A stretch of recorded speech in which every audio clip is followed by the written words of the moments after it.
Kenny Dillingham is staying put. The Michigan rumors came and went, and ASU shut it down quickly. And that matters. This program has lived in chaos for many years, and for once, they chose to not panic. And Dillingham isn't a finished product, but he is building the credibility, he is changing the culture, and he's creating stability. And in today's college football landscape, that alone is progress. I mean, there's still reports within the last hour that Kenny Dillingham is still up for the job.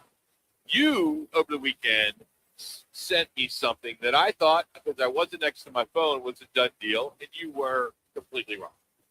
You need to stop reading everything and believing it's true. No. The whole thing was about the whole Michigan thing that Kay Cabot said the Cleveland offensive coordinator was the lead on. I debunked it. I didn't. What do you mean? You sent a text and said it's a done deal. I didn't and say I looked that. it up again. Read the text. I'll read it. Let me get my phone out. Right, here's the text because I said that. And I sent it to friends of mine. I go, hey, Manuch just got this. I go, looks like as though Reese is going to get hired from the Cleveland Browns. Yeah, the rumor had it was that he was contacted, and that it got shut down. That Reese, I just said no. It looks like Reese is going to be the guy. Yeah, Reese is the guy. Yeah, the Reese is the guy. That would be, read it. Would be the guy. Go ahead, Matt. Let's just. You got to be more careful. You're not. Browns OC Tommy Reese headed to Michigan per Mary Ann Cabot in Cleveland. Cabot. Supposedly, though, he did. Supposedly. But then he said Kenny's staying put. Kenny's staying put. I said Kenny's staying put. I didn't care about the Kenny part. Yeah. I was trying to figure out. You had said who the next head coach of Michigan was probably. And I ran with that. Yeah, and Tommy you were Reese, way off. and he's a lead dog. He was a lead dog over the weekend, and that was saying that he was. Got to be more careful. Well, I'm just reporting. When all of a sudden you become a reporter? No, I just saw that stuck out. Matter of fact, I had reached out to a couple of my Sun Devil folks and said, hey, look, Kenny's not going anywhere, is he? And they said, no, he's not.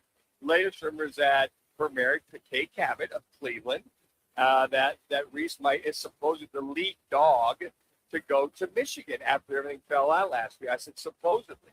So not that Kenny was going anywhere. So I debuted that, which I said, there's no way. You debuted it because you texted Browns OC Tommy Reese headed to Michigan for Mary Ann Cabot supposedly in Cleveland. Supposedly. Yeah, supposedly. Okay. Yeah, So but anybody reading that is going to take it as that's the new head coach. Yeah, but supposedly is that a lot of folks don't know. So it's a done deal.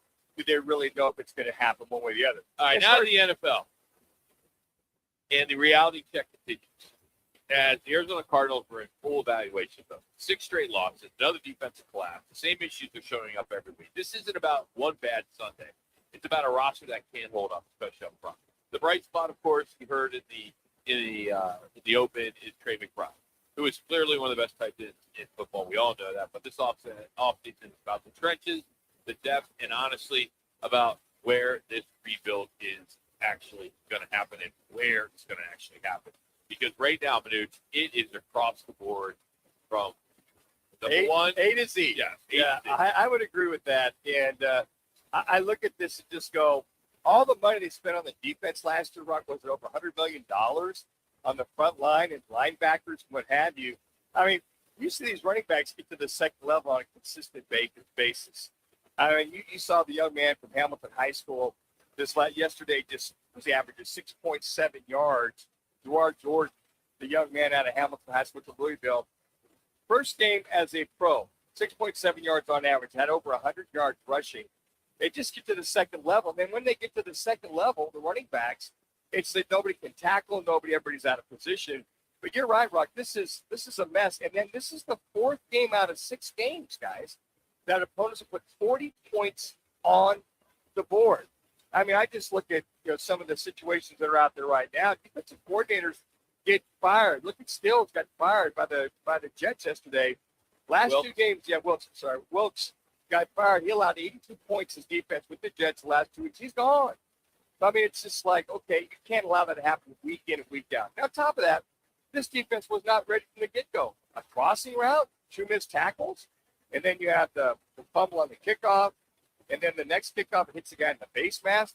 And it's a clown of comedy going on right now with this team. Not prepared is my whole mantra with this team. All right, over in the NBA, the Suns gave us one of the wildest games of the season so far. Down 20 in the fourth quarter against the Lakers. They stormed back, they took the lead, and then lost it in chaos. It was a loss, but it also showed fight, and I believe it's some belief on us Suns fans. And now the question is, how does the team become consistent and more disciplined? Because the team has the talent, clearly, but still has to prove it to finish clean, which we'll get into the Suns talk quite a bit today because that was a hell of a game. It was. Some may say the rivalry, which it isn't for the Lakers. It got amped up. It got amped. I loved it, but you got to be smart too, Rock. I think that's one thing that I think Dylan Brooks, you can have the intensity, but you got to keep your emotions in check. I know you want to kind of show that, hey, there's a new sheriff in town with this Suns team. I get it. I love it. I think it's great. But you can't allow 24 offensive rebounds. You can't have 19 turnovers and expect to win that game. You just can't. But I think that you hit that three, okay, whether he fouled you or not, get down the court. Don't get in LeBron's face. Get down the court because he's clearly going to get the benefactor of the doubt every time there's a scuffle, there's a potential foul, or whatever. I love it. Just be smart. You can be intense, but be smart the way that you handle yourself so it doesn't come back to haunt them. They missed him the last, 25, 30 seconds in that game. All right, three more points to start the show today. Just laying the ground floor. College basketball. Arizona Wildcats. They made a national statement. Trailing Alabama at halftime, they came out and dominated the second half, turning a top 15 matchup into a blowout. That's what elite teams do, adjust, pose, and at their will, and they did. And Arizona looks like one of the most complete teams in the state and in the nation. And for Arizona State, they showed some toughness of their own. They rallied from 19 down to pull out a win. That's growth. That's a team learning to survive when things don't go perfectly. And then when you get to baseball, how about some baseball? The Diamondbacks re-signed Merrill Kelly, a very, very a smart move. Nothing flashy, but smart. Reliable inning, leadership, a guy that can step right back and be the starting day starter. He'll be the opening day starter, clearly, because Burns is hurt. You now don't have to worry as much when you're trying to trade Tel Marte if you are looking you don't need a number one starter. Maybe you still need to try to get by somebody. committee. I mean, But, they don't have to. That doesn't have to be in the trade, Sure. so to speak. I would agree. So they got that set up. So when you stack it up, all of it up, Arizona sports isn't just one story. It's several timelines that are happening all at once. You got some teams that are rebuilding. You got some teams that are stabilizing. You have some that are pushing towards something bigger. That's the real state of Arizona and Arizona sports right now. And I think I don't know if we're in a good place, but it's got to be nice to see Arizona State basketball having success. We knew Arizona was going to be good. Maybe not this good, but for them to be 5 ranked teams so far, and GCU won over the weekend. Even NAU got close and almost came back to beat San Diego, a team that could have blown them off the court. There's hope for all the teams except for the Cardinals. How about hope for ASU, where they're 8-2 now? That comeback was phenomenal. And then there's U of A with Crutch and Kenoff. We got the 3 freshmen, Pete, Berries. They're 8 deep. 8 deep. But 3 freshmen starting for them is incredible for what they have. All right, it's time for our Monday night tailgate lock of the week. We're out here at Biggs and Peoria. We need 3 callers right now to lock in your prediction for tonight's Dolphins-Steelers game. All you got to do is give us a call at 602-230-0620. That's 230-0620. And give Connor your score of tonight's game. Whoever's closest will get a $50 gift card from Big. So, again, that phone number is 602-230-0620. And he'll take callers 4, 5, and 6. Coming up, it is our rewind straight from the locker room of the Suns and the Cardinals from last night. What they said, what it really means. That's all next here on Roc and Manuch with Jimmy B from Big Central. This holiday season, Backyard Desert Ridge is the place to celebrate. Bring the family. Santa stops by December 13th and 20th from 3 to 5 with cookies, cheer, and photo ops. Still shopping? Grab a Backyard gift card and enjoy our holiday specials, the perfect stocking stuffer. While you're here, enjoy elevated bar favorites, handcrafted cocktails, and over 40 beer options. Catch every game on more than 50 HD TVs and 4 massive LED walls. Backyard Desert Ridge has the holiday spirit turned all the way up. Follow us on socials and make Backyard your Christmas hangout. Arizona's headquarters for Toyotas is Wright Toyota. Hey, Rock, for my friends at Wright Toyota in Scottsdale. you will always find the right deal at Right Toyota. Right Toyota has been driving Arizona's home for years with their amazing service, pricing, and great selection. I encourage you to discover the difference at Right Toyota. Make the right choice, Right Toyota, just off the 101 on Frankwood Wright Boulevard, and always online at righttoyota.com. The right price, the right selection. Check out righttoyota.com. Tease the season at Vans Golf Shops by Worldwide Golf and test drive the pink G440 driver. The G440 is made with thinner and hotter face that delivers faster ball speeds while still providing Pink's game-changing forgiveness. Don't forget, we have gift cards in any amount for the special golfer in your life. Shop us in store or online at worldwidegolf.com. Vans Golf Shops by Worldwide Golf, proudly serving golfers since 1963 and home of the legendary 90-day satisfaction guarantee. Get there. Join the team at All City Towing, Arizona's largest towing company and leader in roadside service. We're hiring dispatchers, call takers, lot attendants, drivers, and customer service pros ready to grow with us. You'll enjoy state-of-the-art equipment, consistent schedules, full health benefits, a strong 401k match, employer life insurance, and a monthly fuel allowance. Take your career to the next level. Apply today at allcitytowing.com. All City Towing, where your future is always moving forward. Now open in North Scottsdale, it's the Orangedale Lounge. ODs, right off Thompson Peak and Bell, next to Bash's. Your new favorite dive bar has arrived. Cold drafts, chill vibes, always affordable prices, and the OD Mug Club, a one-of-a-kind membership you won't find anywhere else. No frills, just great people, ice-cold drinks, and a bar that feels like it's always been there. Follow at OD Scottsdale and get the scoop at orangedalelounge.com. Orangedale Lounge. Dive in and drink up. Arizona businesses need more skilled workers, and our students are the solution. At the Pima Joint Technical Education District, we build the talent Arizona businesses rely on. With cutting-edge programs in health and technology and hands-on career training, our 30,000 students will graduate ready for high-demand careers. JTED builds the future of Arizona's workforce. Learn how our students will bring excellence to your business at pimajted.org. This message is sponsored by Podoc Private Philanthropy.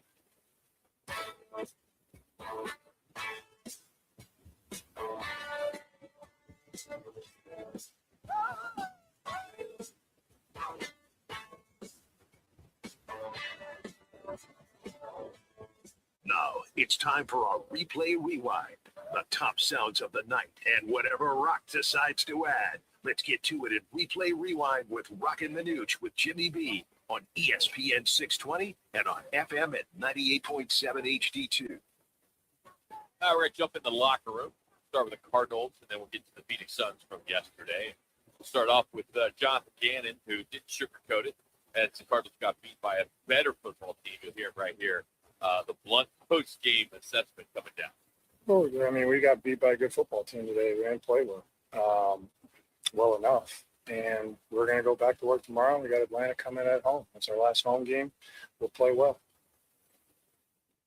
Right. Well, Can we just play the tape every week, Roc? what else? What else could you say? You can't. I mean, he knows he's like I say, he's dead man walking. Yeah, I really believe he is, and he's just taking a knife to gunfight every week. There's really with the injuries and the lack of talent, and we last week, we were trying to make a case, Jimmy and I.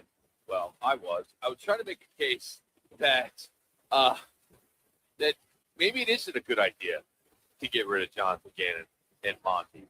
And are they always going to, after every 3 years, hit a reset? Why not maybe roll the dice and try to keep what you're trying to do going? Keep the train on the tracks. let me count that with you. But I don't see improvement with the individuals they have in coaching that we should see in the third year with all of the a lot of the missed tackles, a lot of the poor blocking, a lot of the poor execution. So that's a coaching thing. All right, but could you make a case that those players that are making those mistakes are young players developing or playing because there's so many injuries in this team? Okay, I get that. And then again, I've seen a lot of coaches come in their first, second year that do the same thing. At least they're competitive, and at least they're in the mix for a lot that's going on. I mean, this team, you lose 10 out of 11, and or is it 14 out of the last 18 or whatever it is, since the last 7 games of last year. I don't see competitiveness. So they played hard, I get it. Mark Schlereth said that like 25 times yesterday. I mean, Mark, get it. You can play hard, but if they're not executing properly, I get it, they're young. But as a coach, if you don't cover up and put them in the right position, then that's the rub on this coaching staff and Jonathan Gannon. And I get it. I understand it. But I'm seeing things that should be taken care of, whether you're a rookie or a fourth-year player. That's why I would contend with that. All right, one more, another cut from Jonathan Gannon. Execution, discipline, and detail. Here he is explaining where it broke down and why it still matters this late in the season. Yeah, I think so. We got to look at it. I mean, the first, I think it was a 2-play drive touchdown, so, we got to do a better job there starting games. And then we turn it over on special teams on a kickoff return. And all of a sudden you're down 10-0, and offense hasn't even touched the field. So we just got to collectively do better 3 phases to not dig ourselves holes. So you're 14 games into the season. That should be a deal. That shouldn't be an issue. From a coaching staff, you should be able to take care of the ball on kickoff. You should be able to make tackles on crossing routes on the second play of the game. You should be able to make tackles or force the offensive line and not allow running backs to get to the second level on a consistent basis. So when you say execution and penalties and on a week-in basis, I got to look at the head of the snake. Say, okay, you guys are the ones that are putting him in that position. If there's an issue, replace them, cut them, bring somebody else in, and deal with it at that time. So it's a broken record of the same issues over and over and over again. So it's all coaches lose, Roc, players win, and that's what this concept is now. Our last cut, of course, there was something positive. It's been positive all season long. Even in the loss, Jonathan again had some high praise and training from. Yeah, it is. I'm proud of him too because he kept his composure. They obviously had a plan for him, a couple different things they were trying to do against them, and he still makes plays for us. He's obviously a premier player for a reason. I'm glad we have him. And he is all pro. He and the guys coming down the field. I think right now he's the best tight end in the league. You can't cover him all. They tried to chip him. They tried to press him. They did double it. Clark tried to cover him, the strong safety on that one touchdown.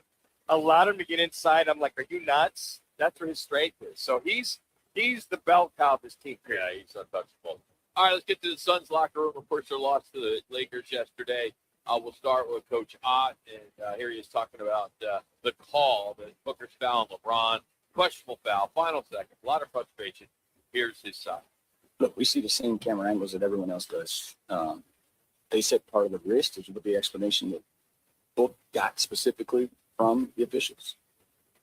I'm not sure I saw it on the wrist, so I saw it very briefly there when we went back and looked, but I'm sure you'll have it posted. I'm sure we'll continue to take a look. But again, putting ourselves in that situation was the second half, end of the second quarter into the third quarter just wasn't good enough to even pull us into that situation. But that's what happens. A lot of these games come down to split second decisions by everyone on the court and in the building. Okay, number one, why you swatted the ball 3-point land with LeBron? I would just back off, got in his face, make sure he had enough room to come down, just get in his grill. Kind of like, you know what? Okay, but he gives him, if he fouls him, he gives him 3 shots, which he got, 2 out of 3. And I'm like, just get in his grill, just try to get your hand in his face and back off. I mean, he did touch the hand, so the official's right there. She made the call, but again, you just got to be smart. I love this team's energy. I love how they hustle, but sometimes they just got to be smart. Don't get caught up in emotion. Book's got to know better. You got to back off on that shot. All right, too many whistles, no flow. Here's Coach sounding up on how the officiating changes the entire game. No rhythm. There is no rhythm.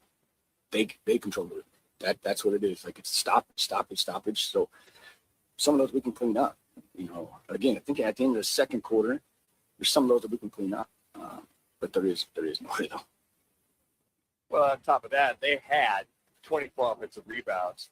Suns had 19 turnovers, so that contributes to all that as well too. They shoot 20 more free throws than the Suns did as well too. This whole rep thing, something fouls. Yeah, I'm not buying. I get the whole, but I mean, basically, you got 27 points down that fourth quarter, trying to get back in the game, which was near impossible, but they had a chance. All right, last one for our replay rewind, and this is Devin Booker keeping it real after the loss. How frustrating it was. I mean, it's frustrating. Still, a lot of season left. We just got outworked, from, beginning until the fourth quarter. So it can't be an on and off switch with us. They came in, they're physical, they won the possession game by 14 or 15 possessions, offensive rebounds. So we have to be better from the start. I thought the game over LA was the better game for the Sun. They're the ones that had the energy, and they showed they just couldn't match the energy and the size. The Lakers are big down low. They're huge down low. And that's where it really came down to was the offensive rebounding and the turnovers.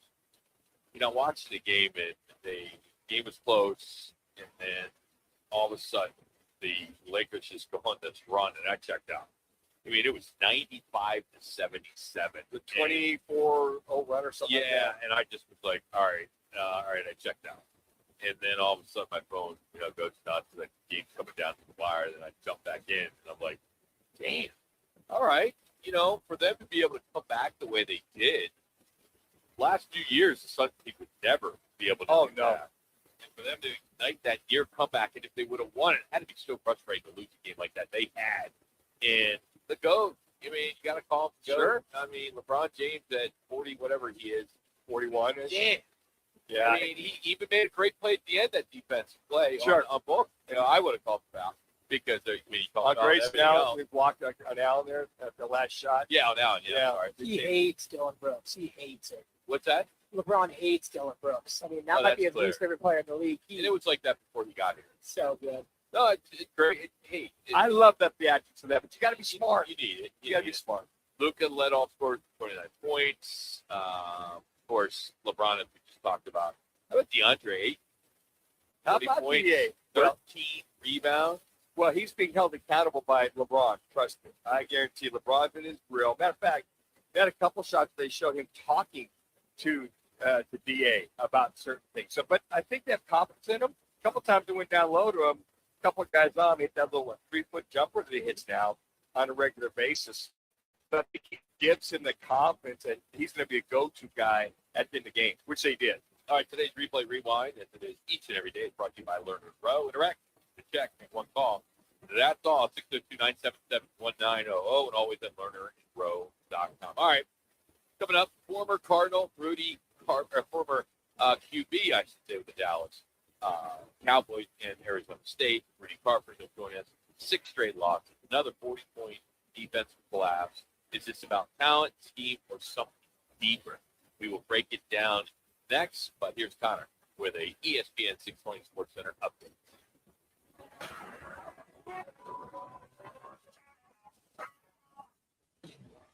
It's now time for your Roc and Manuch with Jimmy B's ESPN 620 Sports Center update. I'm Connor Collins. The Arizona Cardinals fell 40-20 to the Houston Texans, dropping to 3-11 on the season and now 6 straight losses. The defense surrendered 40-plus points yet again, although Trey McBride did stand out with the 2 touchdowns and 134 receiving yards. The Phoenix Suns also came up just short in a 116-114 loss to the Lakers, rallying late before falling to clutch free throws. And Devin Booker returned from a groin strain to score 27, along with Mark Williams adding in 20. And in baseball, the Diamondbacks shored up their rotation by re-signing Merrill Kelly to a 2-year deal for $40 million. But trade buzz continues as Ketel Marte, who reportedly has 5 teams on a no-trade list, including the A's, Yankees, Pirates, Giants, and Cardinals. We're live at Biggs American Bar and Grill in the P83 district, right across from the Peoria Sports Complex for Dolphins at the Steelers. We hope to see you here tonight for your chance to roll and get $10,000. See you soon. When it comes to sushi, reputation matters, and Sushi Brokers Arcadia has built theirs on being the best sushi in Arizona. From traditional rolls to bold fusion creations, like our crowd favorite, Seafood Dynamite, and the must-try sushi pizza. We've got something for everyone. Our famous happy hour is every day from 3 to 6:30 with fresh favorites like the California roll, spicy tuna roll, and the surf and turf roll, topped with seared steak. Sushi Brokers Arcadia, 44th Street in Indian School. Hey, it's Kevin Rowe from Learn Rowe, trusted across Arizona for helping injured people after serious car wrecks. And I'm Sean Forrester, managing attorney at Learn Rowe Law Group. We may sound alike, but Learn Rowe Law Group is a completely separate firm focused solely on criminal defense. We handle serious felonies, DUIs, and misdemeanors with decades of courtroom experience. If you're facing criminal charges, don't wait. Call Learn Rowe Law Group now at 602-977-1900. Learn Rowe is the way to go. Call 977-1900. Another Arizona storm season's rolling through. Before the next big downpour hits, call State 48 Roofing for your free roof inspection. Whether it's cracked tiles, flat roofs, or old shingles, don't wait for leaks to show up. State 48 Roofing is Arizona's #1 referred roofer, trusted for over a decade in both residential and commercial roofing. Protect your home, protect your business with State 48 Roofing. Visit state48roofing.com or call 480-268-4509 today. At Crest Insurance, we believe great insurance starts with great relationships. For years, we've been protecting businesses, families, and futures with the care and expertise you deserve. Our team knows what it takes to provide personalized solutions for your needs. We're here to make insurance simple, reliable, and stress-free. Visit crestins.com to see how we can protect what matters most to you. Everyone deserves access to quality health, but for half the world's population, essential health services are out of reach. At AmeriCares, we know access to quality health saves lives. We care. It's our call to action. It's in our name. AmeriCares. AmeriCares about our communities, our neighbors, our families. AmeriCares about good health for a better world. Join us. Learn how at americares.org/goodhealth. Twin Peaks is the best in the game. Here, your favorite drafts are poured at a frosty 29 degrees, and rare barrel-aged whiskeys are served just the way you want them. It's bigger game days and bolder fight nights. I mean, where else can you find a scratch kitchen that always comes in clutch every day from lunch to late night? Only at Twin Peaks, the #1 sports bar. Twin Peaks Scratch Kitchen scores every time. Dig into hand-smashed burgers, chef-inspired flatbreads, and more at your local lodge. Here to talk football is former Sun Devil and NFL quarterback Rudy Carpenter, who went 3-0 against that team in Tucson. Deep ball again by Rudy Carpenter. He reads it in zone coverage to find the safety. Rudy Carpenter now on Roc and Manuch with Jimmy B on ESPN 620. And they have the extra offensive lineman Pryor. Now he flexes out wide to the left as a tight end. Brissett takes back to throw. And he throws left side, caught for a touchdown by Trey McBride. McBride with 5 catches now sets the NFL record for most consecutive games by a tight end with at least 5 catches. This one goes for 6, and the Cardinals are on the board. Well, it helps you have no one else to throw to. All right, Rudy, another tough one for the Cardinals. 40-20 loss to Houston. Their 6th straight defeat. Once again, a game that got away early. But Rudy, when you watch this Cardinals team right now, what would you say is the biggest issue that's holding it back?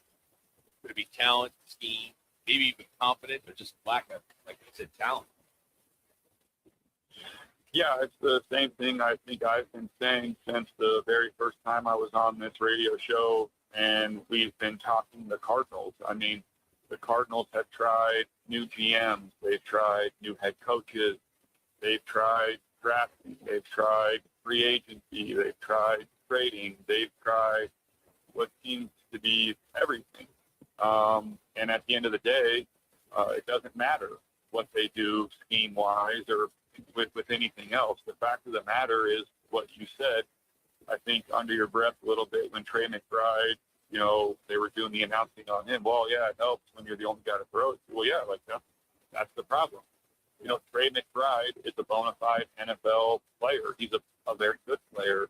I would even say he's a budding superstar type of a player, right? Like, if he keeps playing at this level, I think he's probably already as good as some of the top tight ends in the NFL, if not the best tight end in the NFL. But he's going to become like a superstar, a household name.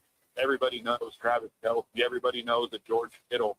Everybody knows these types of guys. And with Trey McBride, he's kind of on that path. But, he's the only player on that team, in my viewpoint, that's like that, right?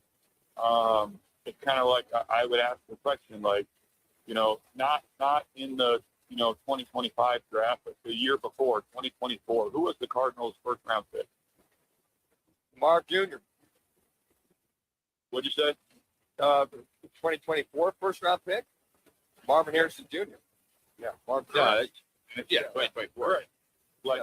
He's a great football player, right? But what is he what has he really done? I think when you look at Mark Jr., you're like, dude, that guy is a physical freak show. That guy is a talent. That guy is going to be, or that guy could be, but we just haven't seen it. So then you ask, all right, well, who was the first round pick in the 2023 NFL draft? Think about it for a minute. So who was it? Okay, well, what is that guy doing? And to me, that's kind of the story of the Arizona Cardinals is that, they don't have the talent position for position that these other teams do. I think the thing too, and I hear you loud and clear, Rudy. I thought the same thing watching that game yesterday, and I'm like, that's all well and good, but if you don't have any other outside threats, even though they double him and they try to, force issues with him at the line of scrimmage, what have you, I'm just like, that's it. I mean, you got some support, some relative support. The only thing I think of too, the last two offensive coaches is really having success. Last two defensive coaches, Steve Wilkes got fired after a year. Then last 3 years, John get fired again today. Yeah, I saw that. You're giving 82 points the last two games. I just, the thing with defense doesn't work as well, maybe, as with an offensive head coach. That's the one thing that sticks out for me with this organization. I mean, what sticks out to me is I think that more special teams coordinators need to be hired as head coaches and allow defensive coaches to focus just on the defense and calling plays and scheme, et cetera, and allowing an offensive coach coordinator to just solely focus on calling plays and being an offensive coordinator. I've always thought that a guy like John Harbaugh as a special teams coordinator is the best way to go as a head coach because that special teams coordinator is a guy that touches all parts of the roster. You have offensive guys on special teams, defensive guys on special teams. You obviously deal with specialists. So to me, you have a much better relationship with the entire roster, the entire team.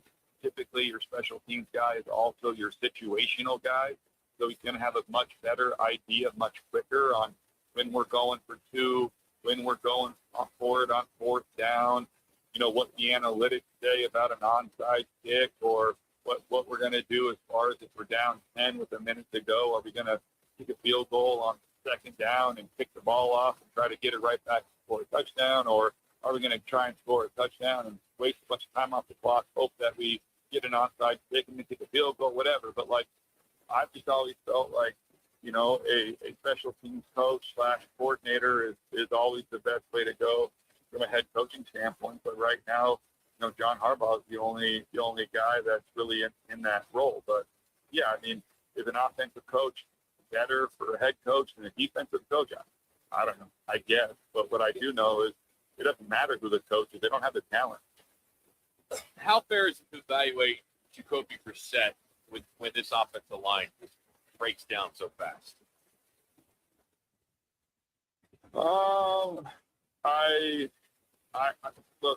I don't even think that it matters. Jacoby Brissett is what he is. I think if Jacoby Brissett had a better offensive line, would it be easier for him? And would he be a little bit better?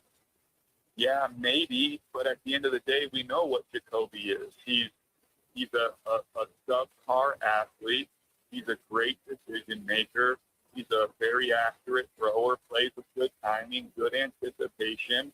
He's a guy that's not going to lose you football games. He's a guy that if you have to come in and play, you're still going to have a chance to win that football game. But at the end of the day, if you want to win in the NFL, and if you want to win in the playoffs, and if you want to win a Super Bowl, and you want to have major success, you have to have a difference maker. Drake May this year has been a difference maker. Josh Allen has been a difference maker. Patrick Mahomes has been a difference maker. They drafted Kyler Murray because of his physical talent and his physical gift to come in and be a difference maker. And outside of that year, a couple years ago in the first half of the season when he was playing at a MVP level, he hasn't been that guy before then, and he hasn't been that guy after that time. And before we move on to your Sun Devils, I just want to get you a little comparison here. You know, you were around at Dallas. Jason Witt was the tight end for so many years, and is when you watch McBride, is he Jason Witt-esque?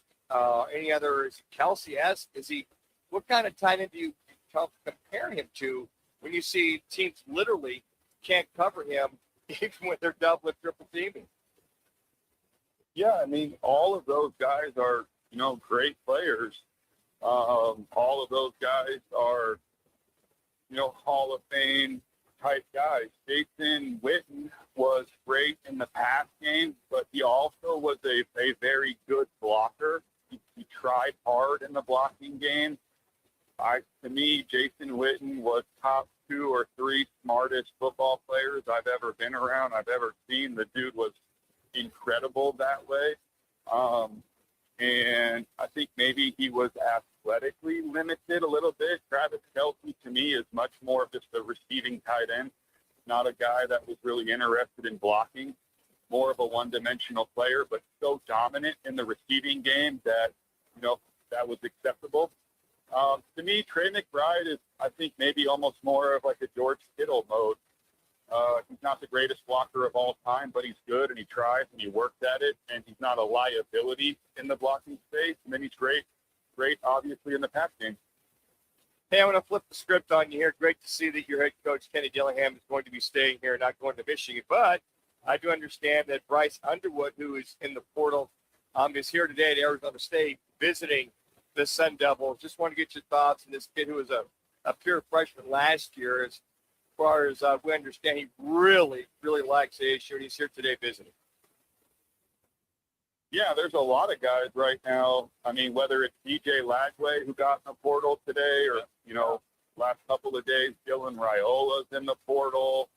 You got the Brendan Sorsby kid from Cincinnati in the portal. I guess you got Underwood, who's here in the portal. There's, you know, quite a few good quarterbacks out there. And I think the truth is, you know, Kenny's had a lot of success with quarterbacks. I think everybody sees that. I think, you know, I was down at ASU, you know, I've been actually down there quite a bit the last, you know, couple of weeks. And although disappointed in what's going to go on with Sam, they all seem to think like, we're not worried about it. We'll get him replaced quickly. And not only will we get him replaced quickly, but we'll get a very good player. I talked to some of the money guys down there, and very disappointed in Sam. They felt like they bent over backwards for him to give him everything he asked for and more. But with that being said, they also all felt like, hey, you know, we'll get him replaced quickly, and we'll get a guy paid, and we'll get a guy in here, and you watch, we'll be no worse for wear. And, you know, to me, I mean, Bryce Underwood, yeah, he's a big name, but he's not someone that's going to that makes me super excited, to be honest, after watching him this year. Whatever. He's walking away from a lot of money, too, if that's what he chooses to do with the University of Michigan, but that's on him.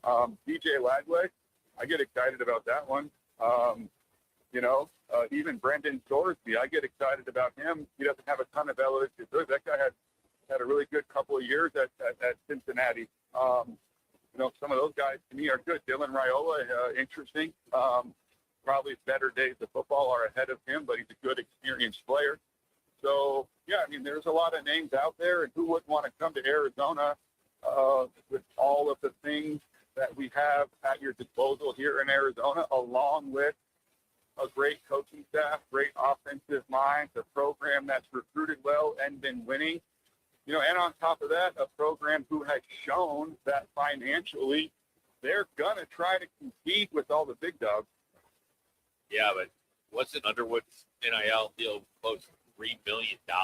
You see Arizona State stepping up with that kind of money, you know, take a big pay cut. Oh, I mean, they paid Sam Levitt, you know, $2 million last year. And I think that not only do they pay him that $2 million, but they help secure an Adidas deal, and they help secure a Powerade deal. And you watch Sam Levitt transfers, fan-led transfers, and when you see all these players transfer who have, deals, they're not just going to be able to go to any college they want. I guarantee you're going to see a lot of these guys. If they were at an Adidas school and they had an Adidas deal, they're going to go to another Adidas school.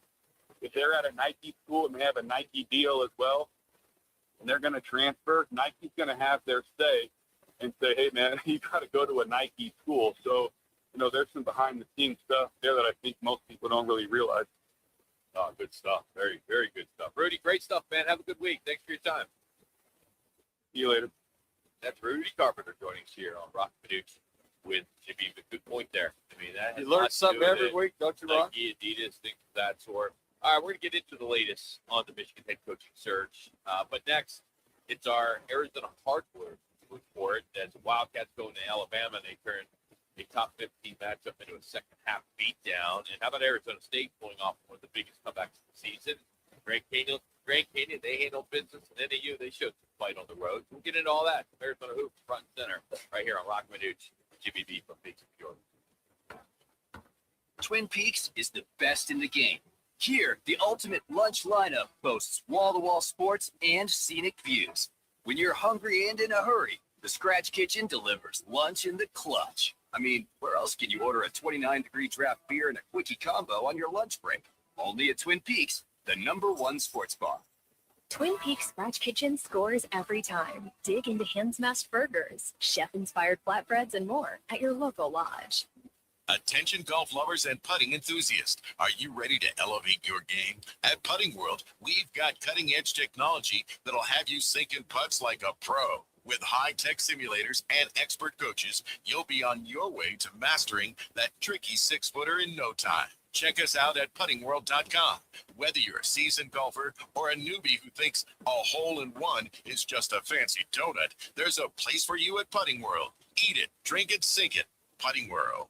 At Stretch Lab, it's not just athletes getting better. It's everyday people moving and feeling their best. Each one-on-one session is customized to you, guided by certified flexologists who help improve mobility, flexibility, and recovery. Whether you're chasing touchdowns or chasing the kids, Stretch Lab keeps you loose, strong, and ready for anything. Stretch your potential today. Find your nearest location at stretchlab.com.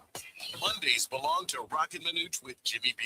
Live from Big's America Bar and Grill in Peoria. The guys broadcast every Monday from 1 till 4, right in P83, across from the Peoria Sports Complex at 83rd Avenue in Bell. Then stick around as they host that night's football game. Food, drinks, prizes, and a shot at cash. That's right. Each week, 20 fans get a chance to roll the dough for $10,000. $10,000 Mondays. Big's Roc and Manuch with Jimmy B. Be there.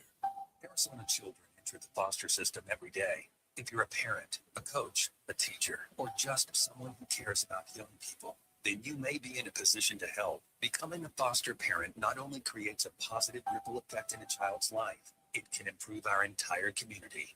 That's the foster effect. To learn more, go to acdcs.gov/foster effect. This message is brought to you by the Arizona Department of Child Safety.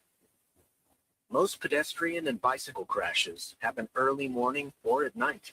The leading cause? Drivers failing to yield. Since 2010, traffic fatalities for people walking and biking have doubled in Arizona. So stay alert and watch for bicycles and pedestrians. There's no such thing as accidents. Learn more about the risks at azdot.gov/no accidents. This message is brought to you by the Arizona Department of Transportation.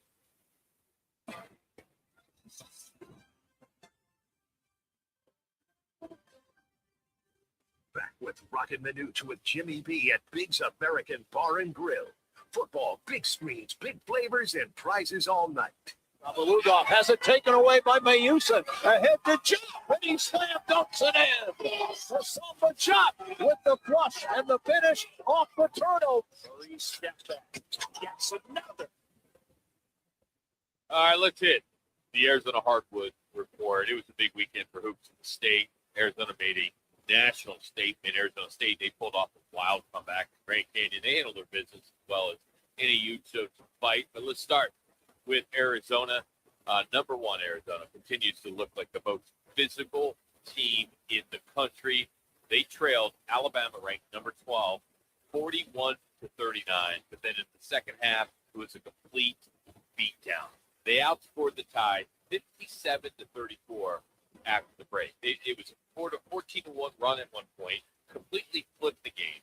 This from a top 15 matchup into a statement win. The difference, the rebounding, the toughness, they dominated the glass 52-32.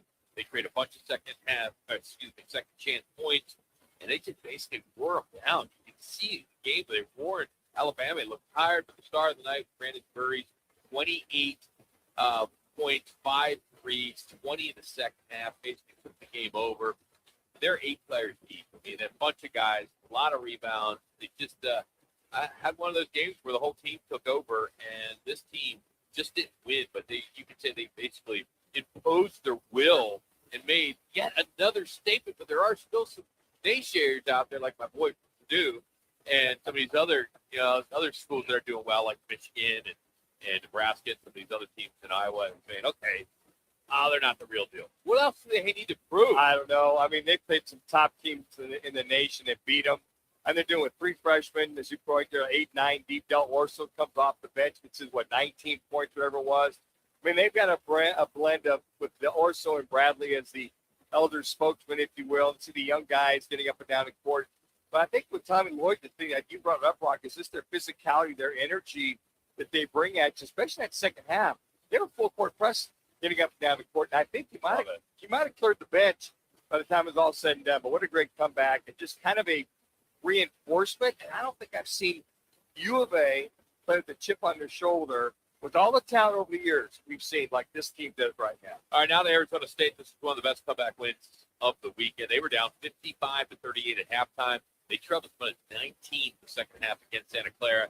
Then, same thing as Arizona. They flipped the switch, the 14-0 run. That sparked the rally, the energy, and suddenly Santa Clara was on its heels. Nobody at the Santa Clara game. I thought that was someone. I know it's a soccer school. They don't have football. But come on, their basketball program's always been decent. I mean, they always got to be behind Gonzaga. But still, nobody was at the game. Yeah, nobody was sad.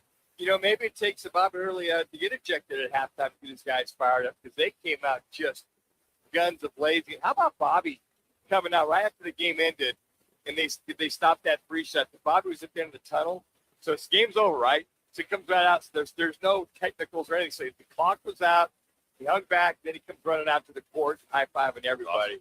Awesome. All right, how about Grand Canyon? No drama here. They dominate from the jump, 52-25 at halftime. They crushed Carolina, 82-61. NAU came up short on the road. They lost to San Diego, 78-69. Lumberjacks trailed 40-29 at halftime. They stormed back as well, cut it to 1 point at one point. They shot 55% after the break, but that was good just to see them there, which was nice. But so you look at it, Arizona dominating, ASU resilient, GCU did what they needed to do. You got to give NAU some credit for being competitive on the road. So this week, Wildcats got it pretty easy. Abilene Christian, San Diego State, and Bethune-Cookman. You got that one. Really? Bethune. Well, Ruck, they got to mix in a few little sisters on the floor. They've had some tough games. Arizona State's got UCLA and Oregon State. Grand Canyon's got Wyoming. NAU's got Southern Utah. All right, let's get to some football here as we look at football at 50 with Roc Manuch and Jimmy B, as we kind of get you caught up in what's going on with Michigan and the job opening. It looks as though Kalen DeBoer is officially out. Once viewed as a clear favorite, declared publicly that he has no interest in leaving Alabama for Michigan, so he remains committed to the Tide. Of course, Kenny Dillingham, his name has been all over, but it looks as though that is not the case. Now, if you listen to our young producer on Friday, he was clear, that it was a done deal because of some website that is into gambling. And even when we off there, he decided to tweet or text us and say, "Oh, it's done deal. Kenny's going to Michigan. Last What do you year, feel about that? you You were- put your money down on that one? No, that calcium prediction market. They took my $50 real fast. who were the leading candidates? What were the odds? Who was it? So- you like Drinkwitz, Dillingham Reese? went up to like 60% Dillingham. and then dropped back down to 7 after the announcement from Carpenter the next morning. But then Jetfish and DeBoer jumped back up. Now it's just still going up and down. So some other guys that are being mentioned, of course, Jetfish. He's there right now, the Washington head coach. He likes to jump around, so we'll see if he will take that move. Jesse Milton, he's a former defensive coordinator for Michigan. He's the current defensive coordinator for the Los Angeles Chargers. So his name is out there. Even Ryan Kelly has been mentioned. Jeff Brom has been mentioned. There's a couple other coordinators in the National Football League that are up there. Was it Drinkwitz, the Missouri coach? Drinkwitz, yeah, Was he up I there? would leave Missouri in a heartbeat. Well, yeah, but do they want Drinkwitz? I think that he's a hell of a coach, folks. I mean, what he did at Missouri to turn them around, why would Michigan be so interested in him to what he's done? Now, again, Missouri got some money in to help their cause the last couple of years, but he's a phenomenal coach. So right now, I think Michigan's between that proverbial rock and a hard place. If you've got DeBoer turning you down, Dillingham turning you down, I really think Jetfish is still in the mix. He used to coach there. He was a coach there for a couple of years. I like Jetfish. I do too. I think he's great. He's a good dude. I like when he was in Arizona. He spoke at one of our Fiesta Bowl events. He was phenomenal. He's a guy you want to go have a beer with. Sure. And we have on our show many times. Great guy. You remember his first 2 head coaching jobs with UVA, turned that around. Washington doing a great job there. Why would you not want him? If these guys want to leave, the confines they're in, if they're getting matched to what Michigan would pay you, and you really like where you're at, or your wife really likes where you're at, and it's a $5 million bump, boy, that would really be something tempting to take a look at. It's Ann Arbor or Seattle, Washington. Well, it's got to be Ann Arbor. It's got to be. I don't know. But You as been far there? as the football, yeah. But from the football side, if that's your career goal is to be with the best, and who do you have a better chance winning a national title with? Is it Ann Arbor or the Washington? Wasn't that long ago when Washington was in that title They game? were. Who were they playing against? Who was that? Michigan. No, that's right. That's right. Yeah, I forgot about that. All right. Hey, Football 50 brought to you by Backyard Desert Ridge. The biggest game of the year is coming, and Backyard Desert Ridge they always sell out. So if you want the best seat in the house for the Super Bowl, now's the time to lock it in. You can stop by Backyard Desert Ridge today. You can reserve your table. You can pick your perfect spot right in front of one of the big, massive LED walls, surrounded by the 50-plus high-def TVs. They got great food, ice cold drinks, of course, electric energy. We've been doing our ASU pregame, our parties there, watch parties there, and it's a great spot. So it builds up every year. Once it's gone, it's gone. So you don't want to wait to swing into Backyard Desert Ridge to clean your seat for the big game. All right, we're out here at Big in Peoria for tonight's Dolphins-Steelers game. I looked at this on the calendar a few weeks ago, and I'm like, oh, it's going to be a dud. Now it's got the playoffs. Sure does. So it's worth watching. Dolphins have now 6 games, but look now. We're going to catch up with ABC 15's Craig Fouhy for a little factor. Fouhy got our G2G protein bar game changers of the week. But we're going to get into some Cardinals, of course. Let's stop pretending this is complicated. The Cardinals are just broken. Is there a sign that it can be fixed? We'll dive into that next with Roc and Manuch with Jimmy B here from Biggs in Peoria on ESPN Radio Phoenix.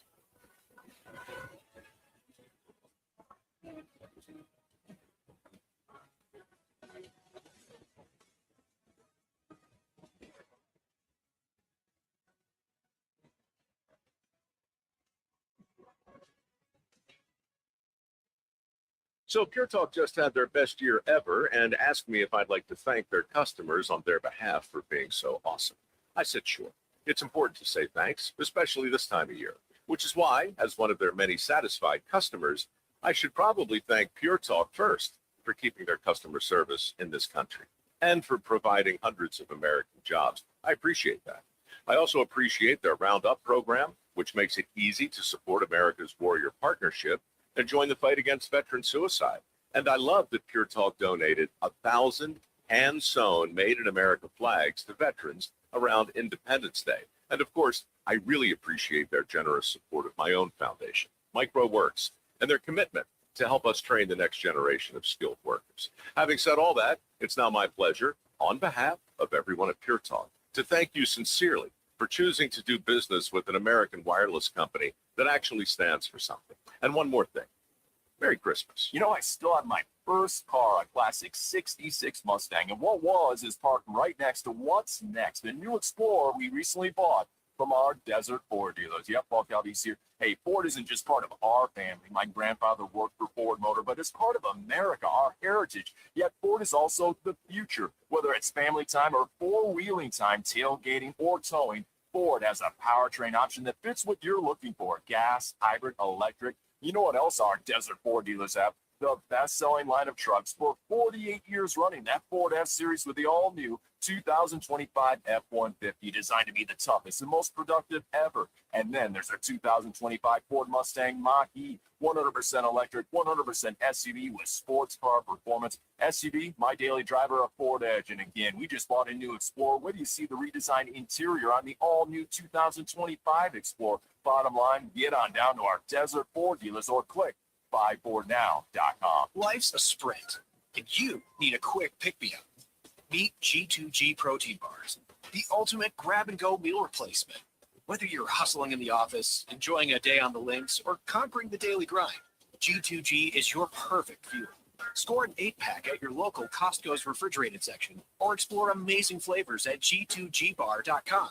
Quick, delicious, and power-packed. G2G protein bars, setting the pace for your energetic lifestyle. Action! When I'm there, I want to be director because they get to talk to everybody about everything.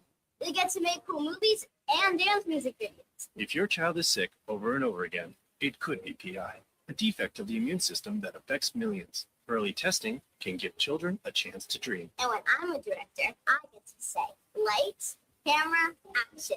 For more information, visit the Jeffrey Modell Foundation at info4pi.org. That's a wrap. KTAR AM Phoenix, Arizona's home for the worldwide leader in sports. Is ESPN 620.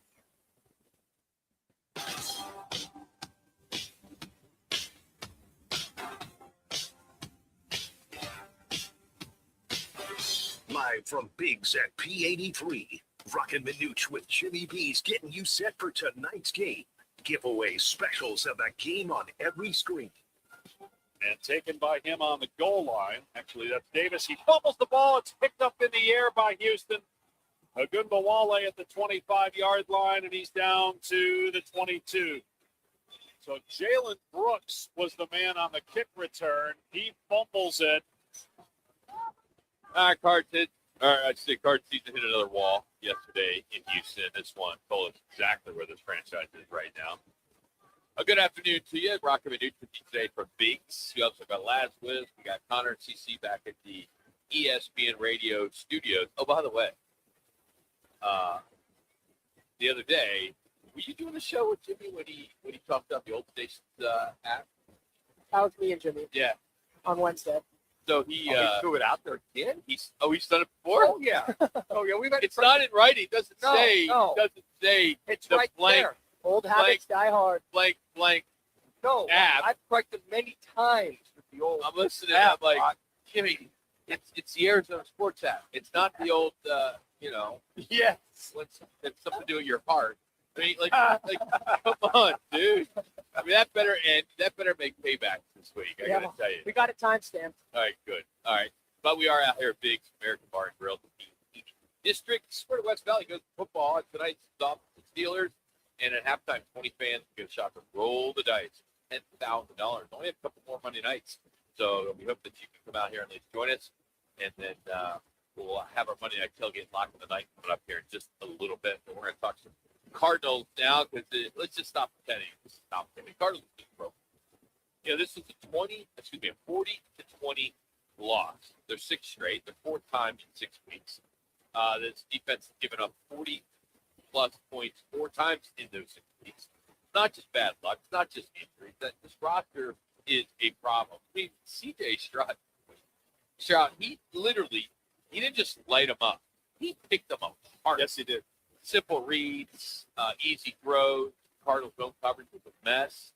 As you mentioned earlier today, Manuch blown assignments, zero resistance, and if that wasn't bad enough, Houston didn't need their starters to run the ball.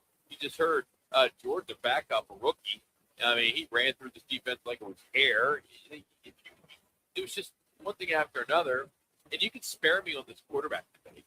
Jacoby Brissett was dead on arrival, and I hate to say that. The offensive line collapsed early, often. No quarterback in the NFL could succeed behind the protection that they have. No Mahomes, no Burrow, even Tom Brady who's still playing. This is a trench failure, plain and simple. And even Jonathan Gannon said to himself after the game, with all three bases failed, that's not coach speak. That's an admission. And it points directly to the roster and how deep it is and lack of deep it is, I should say. And let's be clear. There's exactly one untouchable piece on this offense, and that's Trey McBride. What a game he had. 12 catches, 134, 2 touchdowns, an NFL record. He's elite, reliable, and right now he's carrying this offense that gives them almost no help. But here's the hard truth. This is not a team with just a few tweaks away. This roster does not belong on the same field as playoff teams. You can argue the scheme all you want, but talent is what wins in the National Football League. And Arizona doesn't have enough of it. So forget the wins, forget the standings. This isn't just coaching, it's talent. This roster just does not match up. And now the focus has to shift on what do they have, who belongs, who can actually play. And at 3-11, wins don't mean anything. And I just want to throw a stat that came from Howard Baldwin today that just really puts things in perspective. Since this team moved here in 1998, that's 38 seasons. 1988. What did I say? 98. Excuse me, 88. Thank you. There were 20 of the 38 Arizona seasons. They've had at least 10 losses. And 17 seasons with at least 11 losses. That's incredible. That's like, well, we've known it's always been bad, yeah, but it just keeps getting worse. It's an organizational issue. It's an organizational issue. I mean, we've had GMs come and go. We've had who was the head coach who took them to the Ken Wisnut era and the Bruce Arians era. I mean, we should do radio more. Yeah, I mean, after 21 years, I finally can answer your thought process. It's normally the other way around. I mean, I thought, thank you so much. I sat there and went, okay. A cup of coffee will do that. Yes. I sat there and, okay, that stat, you bring that out. So I go, okay. So when this team had success with the Super Bowl, Ken was about. Okay, but you know they caught lightning in a bottle. Yes. They ended up 9-7. They got hot at the right time. But a guy that they had, you talked about depth or lack of depth. So they had Kurt Warner, Super Bowl quarterback. You had Anquan Bolden, Larry Fitzgerald. You had talent. Who the tight end was. Offensive line was decent. And you had Hightower as your running back. So you had some decent players led by a Super Bowl winning quarterback. Defensively, they got their act together on the defensive side of the football, shut down Atlanta. They shut down the next opponent, and then they shut down your Eagles, the NFC title. But at least they had a group of guys that would win, they'd lose. Win, they'd lose. I mean, hey, who would ever thought that Super Bowl team who got crushed by New England 45-17 2 weeks prior to the playoffs would be a Super Bowl run? But so they had the pieces there. They couldn't keep the pieces. Kurt Warner gets hurt the next year, retires, they move on. And then here comes Bruce Arians. You go and get a top-notch quarterback in Carson Palmer. You get a guy that's your franchise quarterback, and you had some really nice pieces around him. Larry Fitzgerald, decent tight end, and then the defense was pretty good. You were 14-1 at one time during the season. Unfortunately, Palmer gets hurt both years. Finley comes in, they get crushed by Carolina. But there's like limited amount of time where you have all the pieces there, Rock. But more times than not, they never have the pieces to finish the season. All right, but that Super Bowl team had so much talent. I mean, They did. you mentioned just a few. Yeah. You're not mentioning Edgerrin James, Sure. Hightower, Darnell Dawkins, Calais Campbell was on that team. Anquan Bolden. Anquan Bolden, we mentioned that. Carlos Dansby, I'm talking defense here, and Andre Roll, and a DRC, if you remember. And they had a pretty good kicker, Neil Rackford. So, and then, even the quarterback was average, and Matt Leinart at backup, but Steve Reston, another guy that was serviceable. But okay, so but those different. It is. I get it. So Levi Brown, Deuce Tui. Why can't that continue though? Cardinal fans are going, why can't they keep that march or that talent for 5, 6, 7, 8 years? Now I know guys are going to come and go, but at some point they let Wisdom go. Hell, I even forget who the general manager was that was putting those pieces together. Did a hell of a job. But I mean, you look at this team over the years. It's GM comes and goes, and you mentioned something as far as lack of depth. And when I look at all the other teams out there that are playoff contending teams, folks, it's not as if they don't go through their injury woes. They do. I mean, I can think back when Aaron Rodgers was with the Green Bay Packers, and the year they won the Super Bowl over the Pittsburgh Steelers, they had 18 different starting lineups. They went through 4 running backs before Starks was their guy at the end of the season. But what was the common denominator again? It was you had a franchise quarterback. And those 3 scenarios, that's the situation. You've got to go get a franchise quarterback. You have to. You got to go draft them. You got to build around them. They just haven't built around a franchise quarterback. And I'm sorry, Kyler Murray's not a franchise guy. He did okay, but that gimmick isn't going to work. It's going to work again in the National Football League, okay? So the common denominator, go get a guy that you can build around. But the other general managers from some of the teams we're looking at now, Chicago, the Green Bay, the Detroits, the LAs. You look even the Dallas Cowboys until last night. Sorry about that, Connor. I mean, they had decent people they could plug and play. They just don't have the kind of players they can plug and play. That's a general manager situation. That's an organizational situation. That's a scouting situation. There's so many layers to lack of competitive nature on a football field. It's ridiculous. You lose 4 of your last 6 games by 40 points or more? I mean, how does that happen? These guys are supposed to be well vetted, well documented, and for a lot of the guys coming off the practice squad, they're practicing with these teams. So when you see lack of coaching, you see lack of intensity and lack of tackling. Yeah, they can play hard all they want, but if they're not playing hard the right way, that's what you see. 4 of the last 6 games with 40 points or more scored. All right, they're going to have a very high draft pick. Okay? Yes. Top 6, whatever it may 6 be. number as of now. Yeah, okay.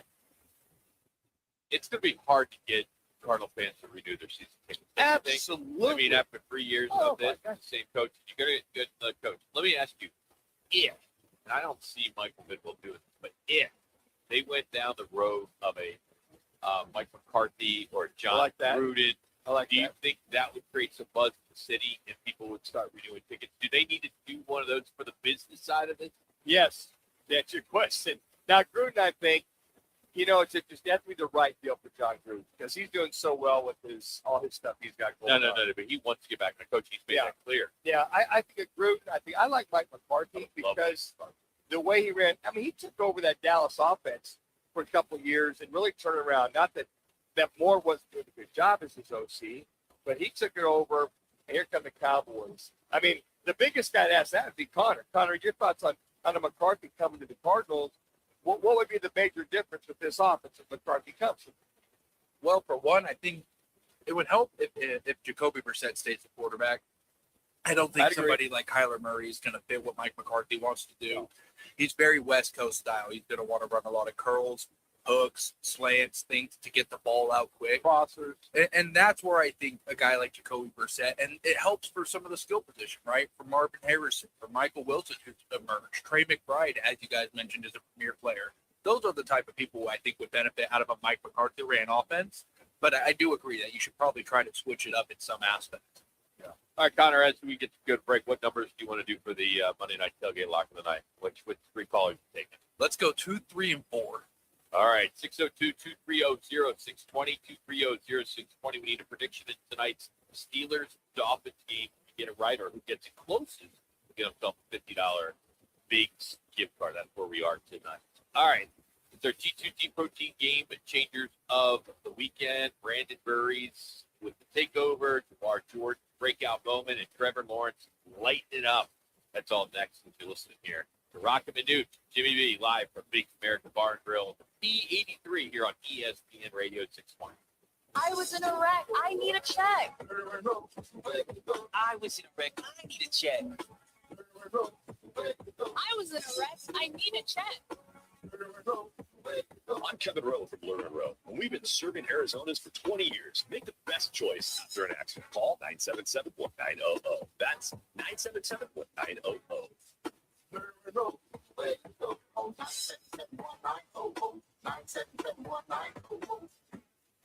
Join the team at All City Towing, Arizona's largest towing company and leader in roadside service. We're hiring dispatchers, call takers, lot attendants, drivers, and customer service pros ready to grow with us. You'll enjoy state-of-the-art equipment, consistent schedules, full health benefits, a strong 401k match, employer life insurance, and a monthly fuel allowance. Take your career to the next level. Apply today at allcitytowing.com. All City Towing, where your future is always moving forward. At Stretch Lab, it's not just athletes getting better. It's everyday people moving and feeling their best. Each one-on-one session is customized to you, guided by certified flexologists who help improve mobility, flexibility, and recovery. Whether you're chasing touchdowns or chasing the kids, Stretch Lab keeps you loose, strong, and ready for anything. Stretch your potential today. Find your nearest location at stretchlab.com. The season of giving starts with Get It, because Twin Peaks just launched their holiday bonus card event. Buy a gift card for someone on your list, and we'll hook you up with a bonus card just for you. Because giving feels great, but getting rewarded for it, even better. Share the gift of crave-worthy food, ice-cold 29-degree beer, and good times at Twin Peaks. And treat yourself while you're at it. Twin Peaks. Eats, drinks, scenic views. Twin Peaks with 5 Valley locations. Bonus cards redeemable January 1st through 31st, 2026. Participating locations only. Hey, it's Eli Winders. Just a reminder, if you're feeling low, you're not alone. Life can get tough, and we all need a hand sometimes. Don't be afraid to talk to someone, even if it's just to get things off your chest. You have to take care of yourself so you can take care of business. Remember, there's no shame in asking for help. You've got people who care about you. Reach out if you need to, and check in on those you care about too. We're all in this together. This message is courtesy of the United States Air Force. Hi, I'm your kid's old jeans. I've been in the drawer for a while and really missed the playground. You should swing by Goodwill and drop me off. Donating me helps Goodwill's mission to provide career training and support services right here in the community. Plus, I could get back into the game. Donate today. Ty, you're it. To find your nearest Goodwill locations and to learn more about our mission, please visit goodwill.org. Goodwill, where your things start new lives.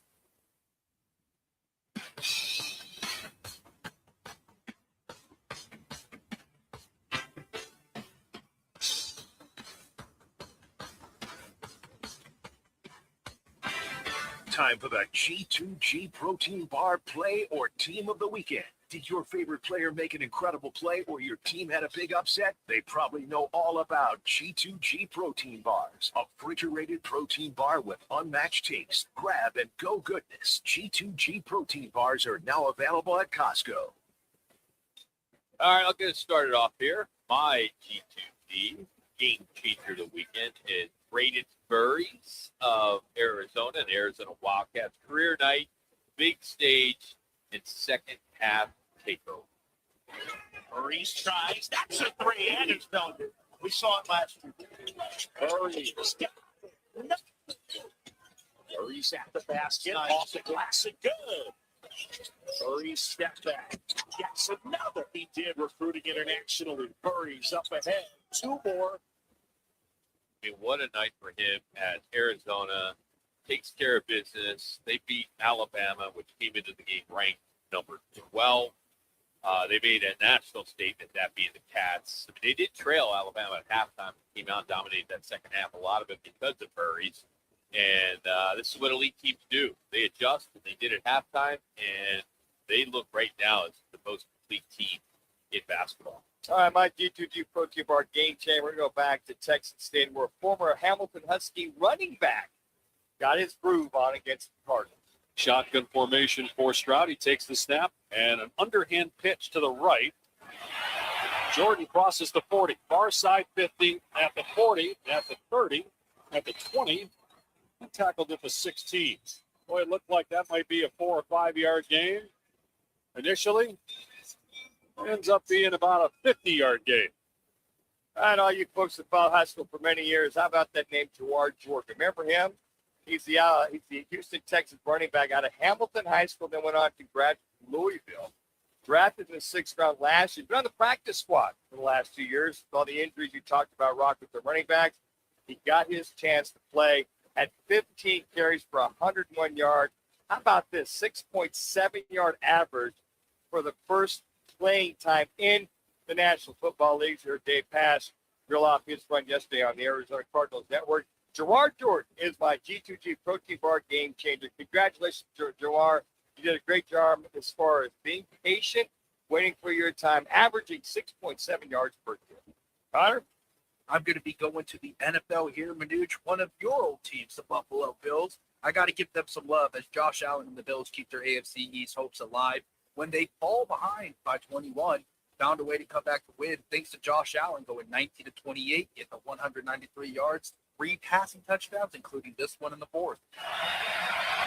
Allen steps up. He's got room in front of him. Pulls the trigger. End zone. Touchdown. Oh, bullet. He also had 48 rushing yards, but most impressively, like we mentioned earlier, he came back from down 21, and they end up winning that game 35-31, and their AFC East hopes are still alive. That's why Josh Allen and the Bills win my G2G Game Changers of the weekend. All right, listen, if you haven't tried them yet, you're missing out. This is not your average stale off-the-shelf protein bar. What makes these bars so delicious is the fresh, no preservatives. Store in the refrigerator. You can pack one for lunch, for workout, on the golf course, because they're a great way to get you some solid protein, help you back in your diet.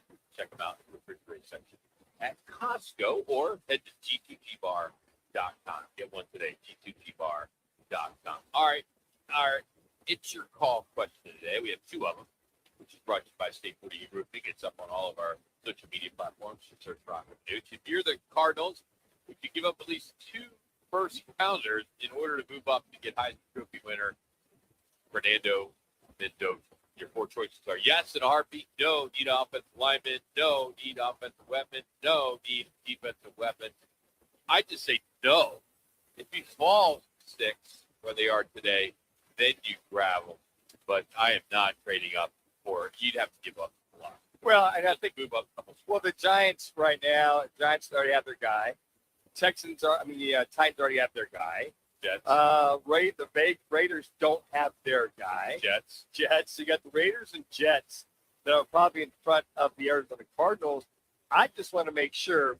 Let's just say they after it's all said and done, they're in the 4th spot. Hell, they could lose the next 4 games. They can have 3-14. Who knows? But the 2 teams in front of them, they've got their guy. They're basically a franchise guy. Then yeah. But if it's you're 4. And all of a sudden the Jets are there, you trade up, give them number 1.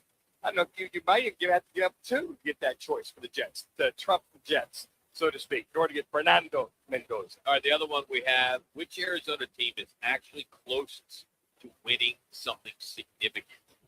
Cards, D-backs, Suns, or Arizona State football? Which team is actually closest to winning something significant? Cards, D-backs, Suns, and ASU football. It's a very tough question. Yeah.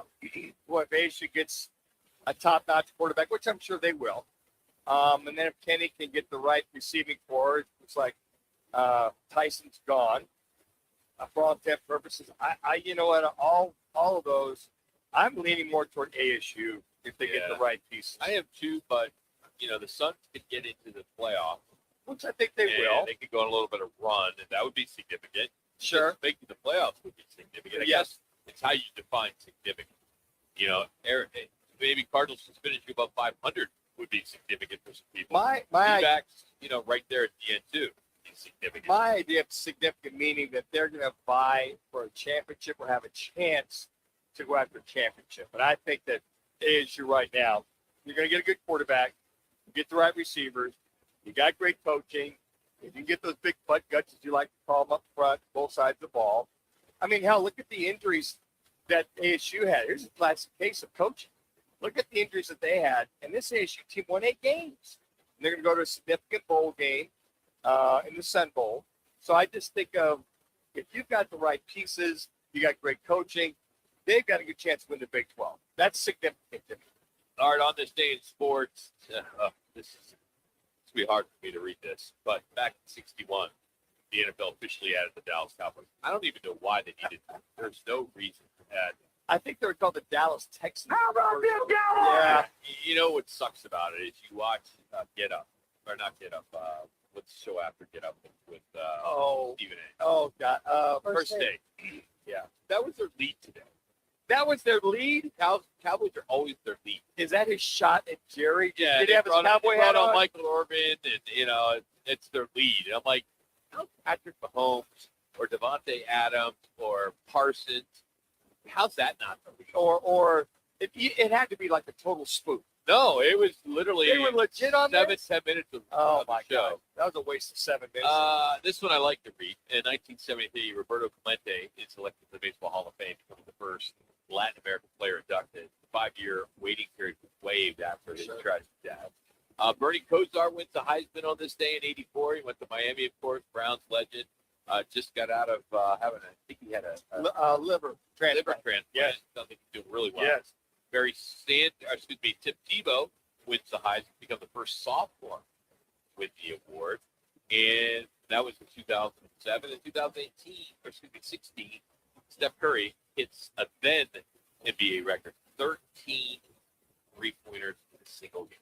Well, I love Fernando Mendoza's speech. Really hit Let me hard. ask you, was he reading it off a prompter or not? I looked to see if there's a prompter out there. I didn't see any prompter. Because he was on it. Yeah, he was. Yeah. I mean, it was emotional. I mean, I'm watching, I'm getting a little emotional on it. Sure. I'm just like, he went on and on and on. I'm like, this kid is sharp. He is very sharp. Really sharp. And I'm glad Diego Pavia backed his comments off about the voting for the Heisman Trophy. He was a little upset, a little emotional. I get it.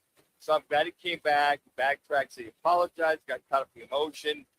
He had a hell of a year, but Fernando Mendoza did this year. What's he going to get? He's going to get like his 10th year, possibly. He's going to come back. Right. I don't think, do you think he's an NFL quarterback? He's like 6'190". He could be an NFL quarterback. Yeah, he sure could. You know, Yeah, that's what I think. I think he's another Kyler. No, Kyler's 5'10". He's 6 foot. Who's 5'9"? Kyler's Pavia 5'9". is 5'9". Diego Pavia is about 5'9". They're about the same. And Right. what I've read is he's all of 6 foot, and according to the scouts that are out there, he throws the ball well. He moves well. The one thing about him, throws it very well. He can throw from the pocket. It'll just be up to, I think, a lot of folks what they're looking for. Drew Brees was barely pushing 6 foot. Russell Wilson barely pushing 5'10". Kyler was just too short here. Okay, 5'8"ish. But he's Diego's. What I see, understand. I've watched him play several times. He moves better. He stands in the pocket a lot better. I think he'll get a good shot, good trot. I don't think he's going to be a high choice. He might be a 3rd or 4th rounder somewhere in that place. So I don't know if it went through. I haven't seen it yet. But the commissioners of the Big 12, the SEC, the ACC, Big 10, and Big Impact 12 filed a affidavit in support of the NCAA eligibility rules. There's a hearing today in the Lanston Patterson. He's the linebacker from Vanderbilt, and they're trying to overturn the red shirt rule and grant players 5 full seasons. So they're hearing today, may have already happened in Tennessee, which could go a long way if this Lanston Patterson request to suspend the red shirt rule for football players Just ahead 5 of full years from the get-go. right before the January transfer portal. So the NCAA, they sent a memo to the members related to this hearing, noting that, quote, there is no request for broader preliminary juxtaposition, injunctive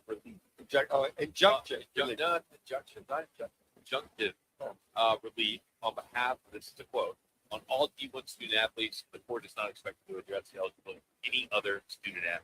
So they're trying to set it up, but I'm anxious to see how this all 5 full years, huh? Retroactive, maybe, I don't know, 50 years, maybe? Get one more year, Rock, go back? Yeah, I could do it. Wouldn't want to do it. I think they're trying to adhere to stopping the movement around because I think you can 5 full years. If there's nothing put on that once you transfer, there's not a restriction. Once you transfer, you can have a kid transfer 4 years after his initial 4 years. So there's a give and take on that particular rule. Well, that'd be more restrictions on. They need to figure out. Should be able to transfer after every. No, I think you transfer. I think if you transfer one time only, that's it.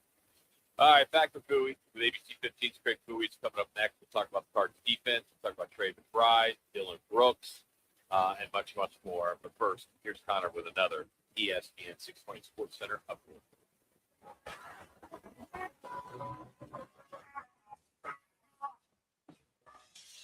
It's now time for your Roc and Manuch with Jimmy B's ESPN 620 Sports Center update. I'm Connor Collins.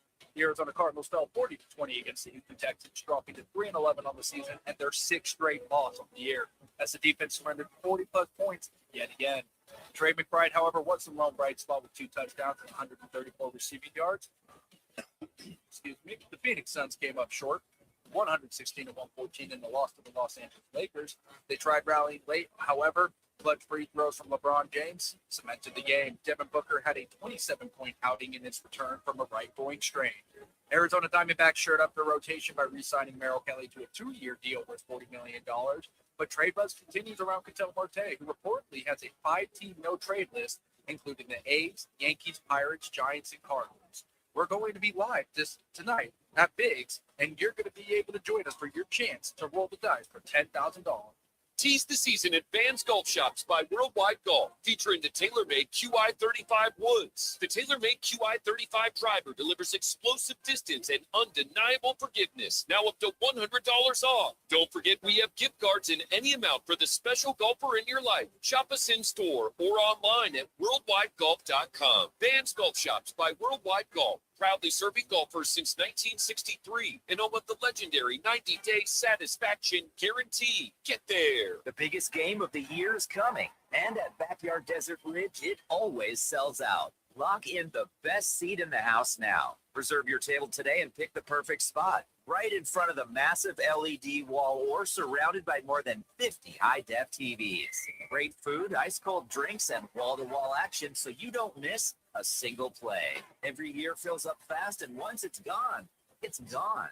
Don't wait. Swing by Backyard Desert Ridge and secure your big game seat today. Another Arizona storm season's rolling through. Before the next big downpour hits, call State 48 Roofing for your free roof inspection. Whether it's cracked tiles, flat roofs, or old shingles, don't wait for leaks to show up. State 48 Roofing is Arizona's #1 referred roofer, trusted for over a decade in both residential and commercial roofing. Protect your home, protect your business with State 48 Roofing.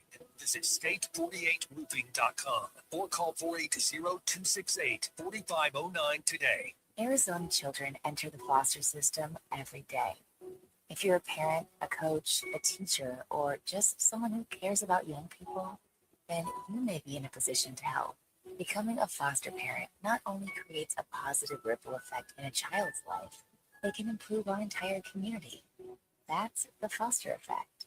To learn more, go to azdcs.gov/foster effect. This message is brought to you by the Arizona Department of Child Safety. When I grow up, I want to be a ballerina. Because dancing makes me happy. I get to entertain people, and nothing makes me feel more like me. PI, a defect of the immune system, affects millions of children. Early and accurate diagnosis and treatment give children like Olivia a chance to achieve their dreams. It takes a great team to put on a show. It also takes a great team of caring people to keep a dream alive. And now my dreams are coming true. For more information, visit the Jeffrey Modell Foundation at info4pi.org. Are you looking for career opportunities with great benefits and job growth? How about the chance to make an impact? What we do here at the City of Phoenix matters. 14,000 employees and counting, all dedicated to making a difference in the communities where they live, work, and play. So come join us. Help us do work that makes Phoenix work. You can see all open positions and apply at phoenix.gov/jobs. This message is sponsored by the City of Phoenix.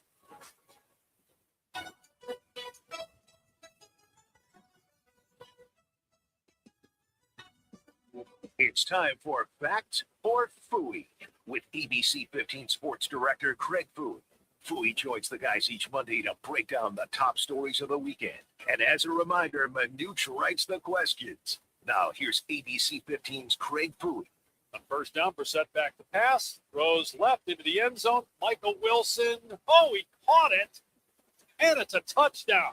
Michael Wilson had Lasker all over him. He came down with that ball for 6. Yeah, made the score 33-20. There was some hope at that point, but we all know what happened. Craig Fouhy joins us right before the Jonathan Gaynor presser, so he joins us now here on the Right Footed Guest Line. How we doing, Fouhy, man? What's going on? How's your Monday? Hey, another week and another loss, man. Here we are, 3-11. Unbelievable. Yeah, it's Groundhog Day. You have to be so excited about it, Coach. Well, you know what? All right, we know what's coming. We know what's coming. Yeah. True. That's what's sad. But anyway, all right, we have 5 questions for ABC 15's Craig Fouhy back. Or Fouhy, first one.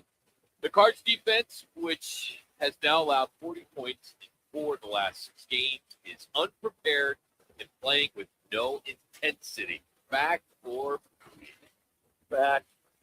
You know, and listen, you can't ignore the injuries that this team has suffered, right? They've lost a lot of guys. I was just looking this morning on the injury list across the NFL.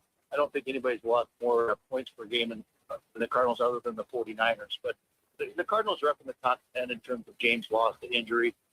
But the defense is just underperformed. And, you know, with a defensive-minded head coach and bringing Nick Rollis on as the coordinator, it just is not working. And now you lose your defensive line coach who's going to Michigan State. So this thing is falling apart at the seams. All right, Coach, question number 2. Trey McBride is the only untradeable player on this Cardinals team, and that includes Marvin Harrison, too. Back or Fouhy? Back. I mean, if you said the only player, that would be the only player. You didn't have to add Marvin Harrison. Come on now, Coach. Well, I just want to make sure that the listeners know. Well, they'd be going, Well, what about Marv? If you said only player, it would be, yes, he is. He's the only guy. That's a fact. He's the only one that I would hold on to because he's just that good. And I hope he wants to stay. Obviously, he just got the contract extension last summer. So I hope he wants to stay. But listen, this has been a tough road for this football team again. All right, number 3, Dylan Brooks will need to temper his emotions, not his intensity, for it will cost the Suns win down the road. Back to Fouhy. Fact. Listen, I love the intensity. I love what he brings to the table. He's a team needed, and they needed that aggressiveness on defense. They needed that guy he's going to go out there and try to win at all costs. But the emotion stuff is going to get to him, and at some point in a critical game, it's going to cost them. And you know, listen, we know they're in a rebuild mode right now, and I hope they get to 40 wins this year, which it looks like they may, which may get him into the play-in. But he's got to just temper that down just a little bit. Otherwise, it may hurt. I don't know. Coach, I always thought that if you pushed an official or touched an official, that was an automatic ejection. Are there LeBron James rules versus NBA rules? Yeah, well, listen, the NBA is just rifled with that kind of stuff, right? The stars get the calls. That's been going on for a lot of years. We've seen it over and over and over again. That's just the way it's going to be. And LeBron James is bigger than the NBA, so he's going to get all this trouble.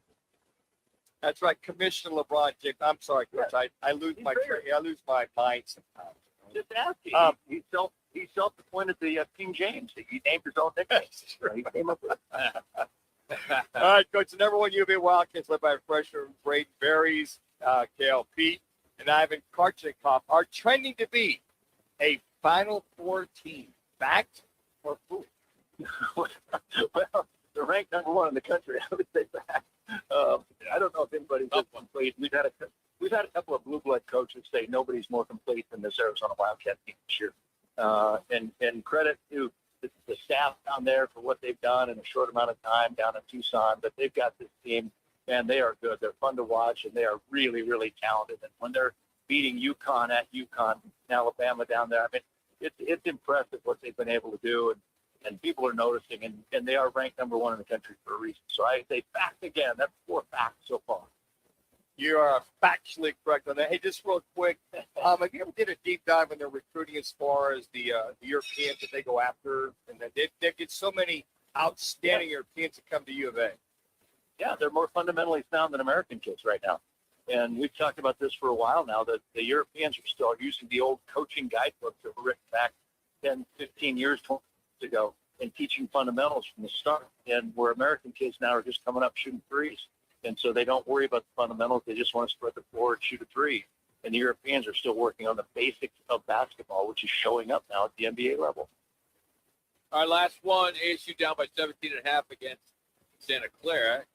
Did they need Bobby Hurley to get ejected in order for them to fire up and come back and win by 3? Fouhy on that. I think we may be seeing Bobby Hurley's final year in Tempe. I'm not sure where Graham Rossini will take that.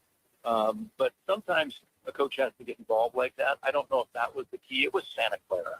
It wasn't like we're talking about Kentucky or Duke or Michigan State, Kansas. This was Santa Clara, and we'll see what happens when they get into Big 12 play. But I just think that Bobby Hurley stuff has just kind of run its course now, and so it's time to just be coaching and get your team going. All right, you know you got a little presser to go. We know you got a presser to go to. What's the first question? The PR guy says, "All right, ABC 15, Craig Fouhy's here. He's got the most seniority in town." You get the first question. He's the oldest guy in town. No, seniority. He said seniority. Come on, big fella. How do you keep this team together? How do you keep them together? Yeah. Right? You've lost 6 straight. You've given up 40 points in 4 of the last games, as you guys said. How do you keep this team? You got 3 games to go, and you've got a game against Atlanta this week. That who really wants to go see that game? You know, it's like Atlanta versus Arizona. Yeesh. It's a winnable game if you can pull it together, but you got to keep this team together, and I don't know that they are right now. JVC 15, Craig Fouhy. Thank you, buddy. Appreciate it. Talk to you next week. You got it, guys. Talk to you later. Yeah. That's David. That's Craig Fouhy. I'm just watching NFL Live right now, and they got Hamilton Chandler girls flag football. National champion contenders, 21-0. The number 1 team is Phoenix Central from Phoenix City, Alabama. Then some school from San Juan something in California is number 3. Why is Hamilton number 2 in the country in girls flag football? They're one of the best in the nation, obviously, but they've got a phenomenal quarterback, phenomenal receiving. You train any of them? I did. I trained the player of the year last year. Okay. Caitlin Jewell, who's now in Golden Community College in Florida. She was the top quarterback in the nation last 2 years in the state of Arizona. So you got a little niche there, A little niche, yeah. The girls, absolutely. Dude, your boy Tyler Shuck took a big hit yesterday. Took the big, but they won again. Oh, they won. Man. They won 2 in a row. They got a little lucky there. Well, but you take them any way you can get them. And then even your other guy, Brock, had 3 touchdowns. 3 touchdowns. He's got his. I thought for sure he was going to be your G2G protein game changer of the week. Well, I went with another Chandler High School. He's Gilbert Chandler. Keeping it local. Yeah, keeping it local. And you had basically 2 Hamilton Husky players, Tyler Shuck and Gerard Jordan, playing on the same day. So we had 3 Arizonans playing in the same day. That were Brock, Tyler, and Gerard. All right, Craig Fouhy is presented to you today by the Stretch Lab, one of our partners here on Roc and Manuch with Jimmy B. At Stretch Lab, they are built to help everybody move better, feel better, live better. Every one-on-one session is custom just for you. You can visit them online, stretchlab.com. That's stretchlab.com. Built to help everybody move better, feel better, and live better. You mentioned us, ESPN Radio, 620. You'll receive 20% off your first stretch. And for all you veterans, 10% off all of the time. Check it out, stretchlab.com. All right, major injuries shook up the NFL playoff race this past weekend. You have big time season season-ending injuries. You had 2 teams that clinched and others that are officially out. Plus a wild comeback and a surprise quarterback return. And tonight we got Monday Night Football with playoff implications. Week 15 headlines are next, but first we'll get to our big player of the weekend as we're out here at Big in Peoria. Roc and Manuch with you today here on ESPN Radio. Life's a sprint, and you need a quick pick-me-up. Meet G2G protein bars, the ultimate grab-and-go meal replacement. Whether you're hustling in the office, enjoying a day on the links, or conquering the daily grind, G2G is your perfect fuel. Score an 8-pack at your local Costco's refrigerated section, or explore amazing flavors at G2GBar.com. Quick, delicious, and power-packed. G2G protein bars, setting the pace for your energetic lifestyle. Rock for RightToyota.com. At Right Toyota, they'd like you to get to know them. Their goal is to make buying your next vehicle the kind of experience that earns your recommendation to family and friends. They invite you to use all of their innovative web tools on RightToyota.com. So if you're looking for a new or pre-owned Toyota, head to their interactive website at RightToyota.com. The right price, the right selection, all at RightToyota.com. Sun Devil men's basketball is heating up. And now you can build a ticket plan on your terms. With the Sun Devils mini plan, you choose any 6 home games you want, including the biggest Big 12 matchups of the year, Kansas and Arizona. Lock in the rivalries, circle the heavy hitters, or stack your schedule with weekends that work for you. 6 games, your choice, your vibes, your Sun Devils. Grab your mini plan today at sundeviltickets.com. That's sundeviltickets.com. Mondays belong to Roc and Manuch with Jimmy B. Live from Big's America Bar and Grill in Peoria. The guys broadcast every Monday from 1 till 4, right in P83, across from the Peoria Sports Complex at 83rd Avenue in Bell. And stick around as they host that night's football game. Food, drinks, prizes, and a shot at cash. That's right. Each week, 20 fans get a chance to roll the dough for $10,000. $10,000 Mondays. Big's Roc and Manuch with Jimmy B. Be there. Parents, we need to talk about teen violence. It's hurting our kids and our communities. Seeing how violence impacts our kids is heartbreaking. We need to step up. It affects everyone. So when it comes to teen violence videos, do the right thing. Report it. Don't repost. The Maricopa County Attorney's Office is committed to keeping our community safe and free from teen violence. Let's work together to report videos of violence instead of reposting them. Together, we can create a safer community. On February 21st, the Arizona Cardinals Foundation will host the first ever Cardinals Climb. State Farm Stadium will transform into a mountain-like experience with trail-inspired routes for all ages and abilities, raising funds for 4 organizations benefiting Arizona's special needs community. Barrow Neurological Foundation, SARC, Special Olympics Arizona, and Treasure House. Registration is open now at cardinalsclimb.com. Help us make a difference because together we climb high.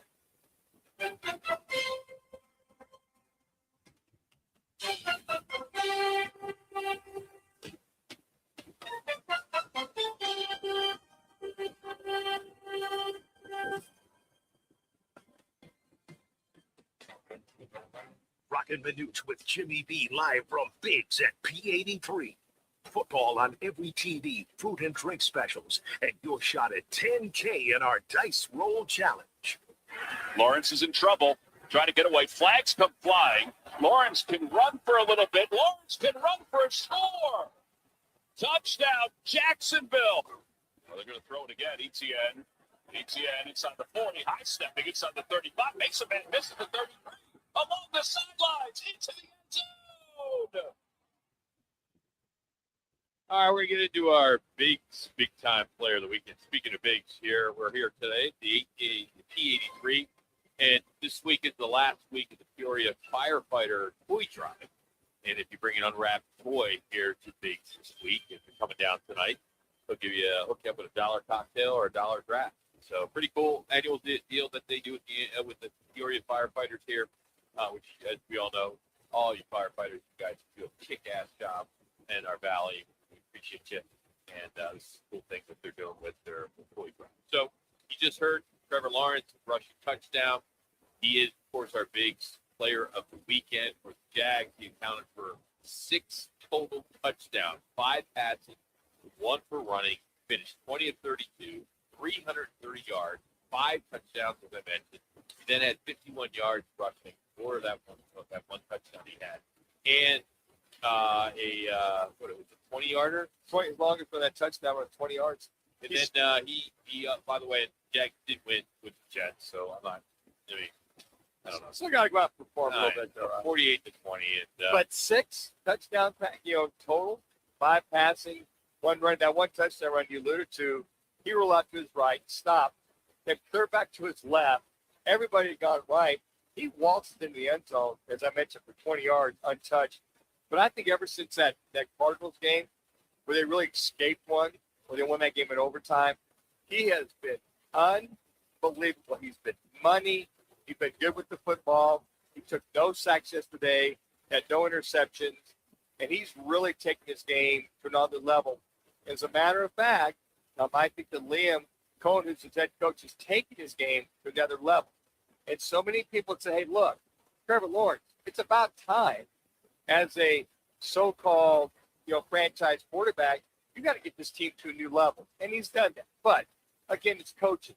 He's got a former coordinator who's his head coach now, Liam Cohen, that knows how to run an offense. He's done a great job with balance. But with this quarterback, he's truly, I feel, taking his game to another level. And he's proven it. When you look at this team, now 10-4 in the lead dog right now in their division. All right, as we look at Week 15, it may have completely reshaped the NFL playoff picture in several stars. I can't remember a week where we had this many stars go down with season-ending injuries. Of course, there are multiple. I can't even give you which number one or number two or number three. They're all very, very significant. Depends which fan you talk to. Of course, Patrick Mahomes, he suffered a torn ACL. Their loss to the Chargers.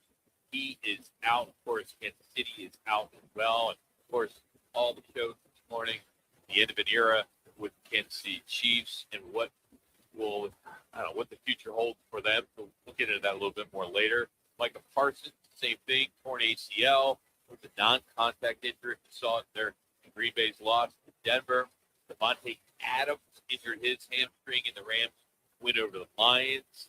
He's in doubt for the rest of the season, or at least the next couple of weeks. And then how about Teddy Buchanan of the Ravens? He tore his ACL, the linebacker for the Ravens. So playoff picture is kind of taking shape.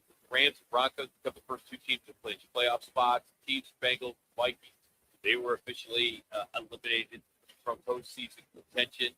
And then you look at some of the comebacks yesterday. I mean, the Bills, they were down 21 points, and they beat the Pats 35-31. They kept their AFC East title hopes alive. Josh Allen, right there, him and Rams, Matthew Stafford are got to be the 1-2 when it comes I would agree. To the most valuable player race. Philip Rivers comes back at 44 years, came out of retirement, starts for the Colts. Nearly stunned I thought they were going to win right there at the end, and then they just gave too much time for Seattle to come back. He did throw a touchdown, didn't throw a lot of. He had that one pick at the end, so I kind of rated desperation, that. bro. Up there, but how do you not like Rivers? He's great. He's just the way. I mean, he's pretty emotional in his post game. He's just a great guy. Well, and he knows that offense. He just had to get himself. I guess he said he's been staying in great shape. He throws his high school team. So the one time he looked 44 on the one drop back, kind of his foot slipped on the turf. But otherwise, he got the ball out. They threw a lot of quick screens, slip screens, short routes. They got the ball in. Now, the one touchdown pass with crossing route to Pittman Jr. I thought he looked damn good for a guy 44 years old. And I think what Stryken did as far as calling the plays, he managed Philip Rivers very well, as Rivers managed the offense well. Kicking out to a running back, getting it to your tight end, getting the crossing routes. And he gave a lot of love to his offensive line because they gave just enough time. But he really, as far as getting the football out there, and then that back shoulder throw, then on the left sideline, now that's all of a sudden he was getting loose. Philip Rivers, that's the kind of throw we're used to seeing. But if they'd have gone into Seattle, and they've got injuries all over the place, right? And beat Seattle in Seattle, that'd have been something. But Sam Darnold, a couple big hits, a couple big plays down the field, get within field goal range to win that football game. So right now he's QB1 for next Monday night against the 49ers. That's going to be a interesting game. Is that game in Indianapolis? I don't know where it is. Yeah, I'll have to double check on that one. I would assume it is if they were on the road this week in Seattle. So, but again, and then how about Denver coming back?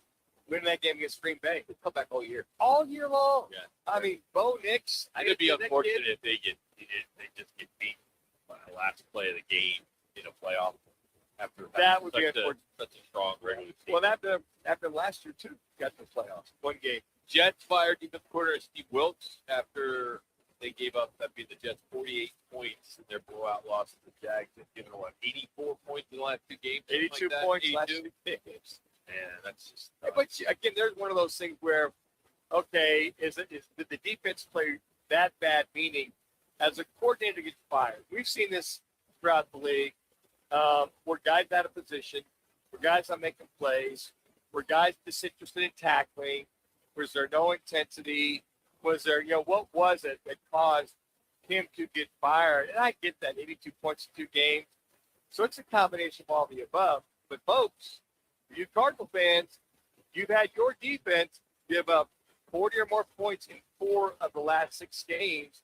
So there is a mantra there. There is a same pattern that Wilkes has had. And Wilkes is considered one of the top defensive coordinators in the National Football League. And he was here as a head coach for 1 year and then moved on. He was with San Francisco with the 49ers for a year and moved on. And then he's kind of bounced around the last couple of years. So there's something more to it than the coordinator when a guy gets fired by the general manager or the head coach. Well, basically, everybody's lame duck on that team anyway. So it doesn't make a difference whether he gets fired now or 3 games from now. You think Belichick's going to be at North Carolina after this season? There's some rumblings now that he could be in the mix and come back in the National Football League. There are going to be, a few more openings, I'm sure, in the next few weeks. Here's what I think. Is he more comfortable in coaching the NFL than going to college where he's at now and having to deal with all the stuff that he and Mike Lombardi, who's the general manager at UNC, have to deal with? Now, I don't understand. Everybody's saying, well, there's kind of a blackball. They don't want him back in the league. Why would you not want him back in the league? So if you're that owner, it's such a great soundbite. Oh, absolutely. At this point, owners, which we can see, don't care about soundbite. It's all about wins and losses. That's what those true owners who want to win and do the right thing in order to get their team on the winning track really care about in the National Football. If not, you're gone. Or go somebody else. Because the thing that I hear this, well, the Cardinals are in, they're this or that. Folks, this isn't college. This is pro football. If you're not getting it turned around into your second year and definitely into your third year, these owners aren't, they're like, then you're not getting it done. I feel I've got the right general manager, maybe, but I want to see a good turnaround for 2 years. Look at McDonald in Seattle. Look what Ben Johnson's doing in Chicago. Look what Dan Campbell did in Detroit. Look what some of these, and look what Vrabel's done in New England. Now, here's the cue. Every one of those individuals have a franchise quarterback. Every one of those teams I just mentioned have a franchise guy. So until the Cardinals will get a franchise guy, and I like Jacoby Brissett to be a stopgap. That's it. He's not your guy. Now, if you don't get a franchise guy next year, then you're going to deliver dive Jacoby Brissett.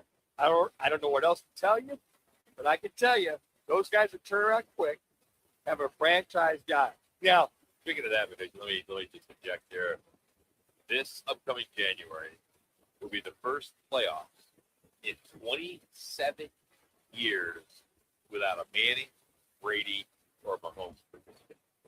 So your point, franchise quarterback, it's so important. That is the prominent edge you're going to need if you're serious about going to a Super Bowl with your fans and making sure you get to the next level. All right, coming up, why this weekend might have been the comeback weekend for Arizona basketball. Suns, Wildcats, ASU, even NAU, all flipped the script for the second half. We'll explain why it matters next. Off to catch up with Frank Sanders. We'll talk to beating Suns and what happened yesterday against the Los Angeles Lakers. But we are out here at Big's American Bar and Grill at the P83 District in Peoria for tonight's Monday night football game. Peoria Sports Complex across the street here at 83rd Avenue and Bell Road. Appreciate you hanging out with us here on ESPN 620, 98.7 FM HD-2. We're on TuneIn. There's a sports at RocManuch.com and YouTube. So we're rolling hour number 3 next. Appreciate you hanging out with us. Coverage varies by plan. See contracts and exclusions at endurancewarranty.com. This is an announcement to all United States vehicle owners who own a 2003 or newer vehicle with a manufacturer's warranty about to expire, or no warranty coverage at all. With a struggling economy and the cost of living on the rise, Endurance is now offering an affordable, low-cost vehicle coverage plan to the general public. As of today, you could be one of millions of drivers that now may qualify to have your vehicle protected under this coverage and have all future covered auto repairs paid directly to the repair shop for you. You pick your plan. You pick your deductible. You even pick the repair shop. Roadside service, towing, and rental coverage is included. Get your vehicle protected now and save your wallet from costly vehicle repairs. A toll-free number has been established for you to call for your free 5-minute quote and to see if you qualify. The number to call is 800-291-0198. 800-291-0198. Again, that's 800-291-0198. Across the painted desert, where the mountains touch the sky. The year-end sales event is on at Sanderson Ford. Now get invoice-only pricing, plus 0% financing for 60 months and 0 payments for 90 days on new 2025 Escapes, Explorers, Transits, F-150s, and select Super Duties. Choose from 40 new Escapes, 70 new Explorers, 54 Transits, 150 F-150 trucks, and 370 Super Duty trucks on the lot and readily available. Get invoice-only pricing, 0% financing, and no payments for 90 days, with no hassle, no pressure, and no nonsense. From your Operation Santa Claus dealership, Sanderson Ford. 0% for 60 months and 0 payments for 90 days. OEC from Ford Credit. Offers plus tax, title, license, and $499 doc fee. Offers apply to select regular and super cab super duties. Offers expire December 31st.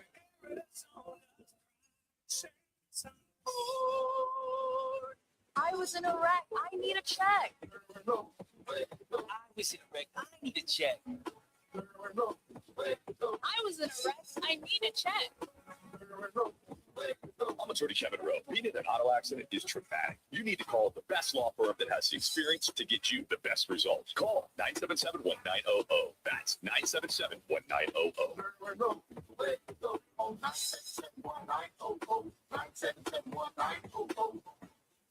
Twin Peaks is the best in the game. Here, your favorite drafts are poured at a frosty 29 degrees, and rare barrel-aged whiskeys are served just the way you want them. It's bigger game days and bolder fight nights. I mean, where else can you find a scratch kitchen that always comes in clutch every day from lunch to late night? Only at Twin Peaks, the #1 sports bar. Twin Peaks Scratch Kitchen scores every time. Dig into hand-smashed burgers, chef-inspired flatbreads, and more at your local lodge. KTAR AM Phoenix, Arizona's home for the worldwide leader in sports. It's ESPN 620.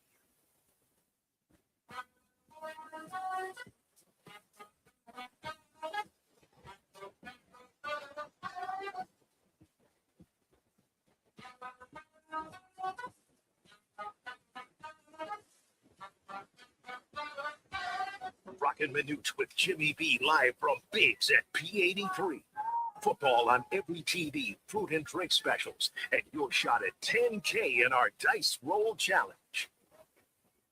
Try Monday Night Football here at Big American Bar and Grill, Rock Manuch today.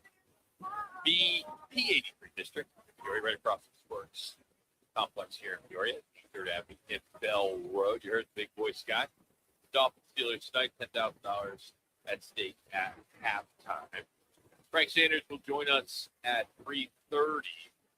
Something interesting happened in Arizona basketball this week. And it's easy to miss if you only look at final scores. This felt like a comeback weekend. Let's start with the Sun. Down 20 in the fourth quarter against the Lakers.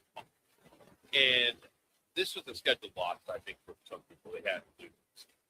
But Phoenix erased it, took a lead late, forced the chaos. They didn't win, but they changed the game, and I think that's what matters. Then you got Arizona basketball, Arizona Wildcats, trailing Alabama at halftime in a top 15 matchup. No panic, no rush. I saw it from pundits or wannabe pundits on social. And, I want to go after some of these kids sometimes, but I know it's not smart. Because there's a couple guys that were on that were just ripping Arizona basketball at halftime. saying, oh, they're overrated, looking up, but then beat at halftime by Alabama. And, I wish they would, at least take the hit after they came out and said, yeah, Arizona's overrated. They're not going to win this game. And then, of course, Arizona wins the game. They need to come out and say, yeah, you're right. My bad. Came out a little too early. Bama was 12th ranked on top. This is the game. Still, I think even some other Arizona fans say, hey, this was a big game. Sure They it could was. have easily lost the game on the road, Anyway, they came out, dominated the second half. They turned a tight game into a blowout. That's what real teams do. They adjust. Then how about Arizona State? All right. I know Craig Fouhy said only Santa Clara, but they came into this game with 8 wins and only 2 losses. And they being the Sun Devils, down 19 in the second half, dead in the water. And they rallied, 14-0 run. They had some toughness, and they finished it off. That's some growth for this team. That's a team that's learning how to win games that, they normally would lose in, years prior. That even NAU, they were on the road, down double figures. They fought back.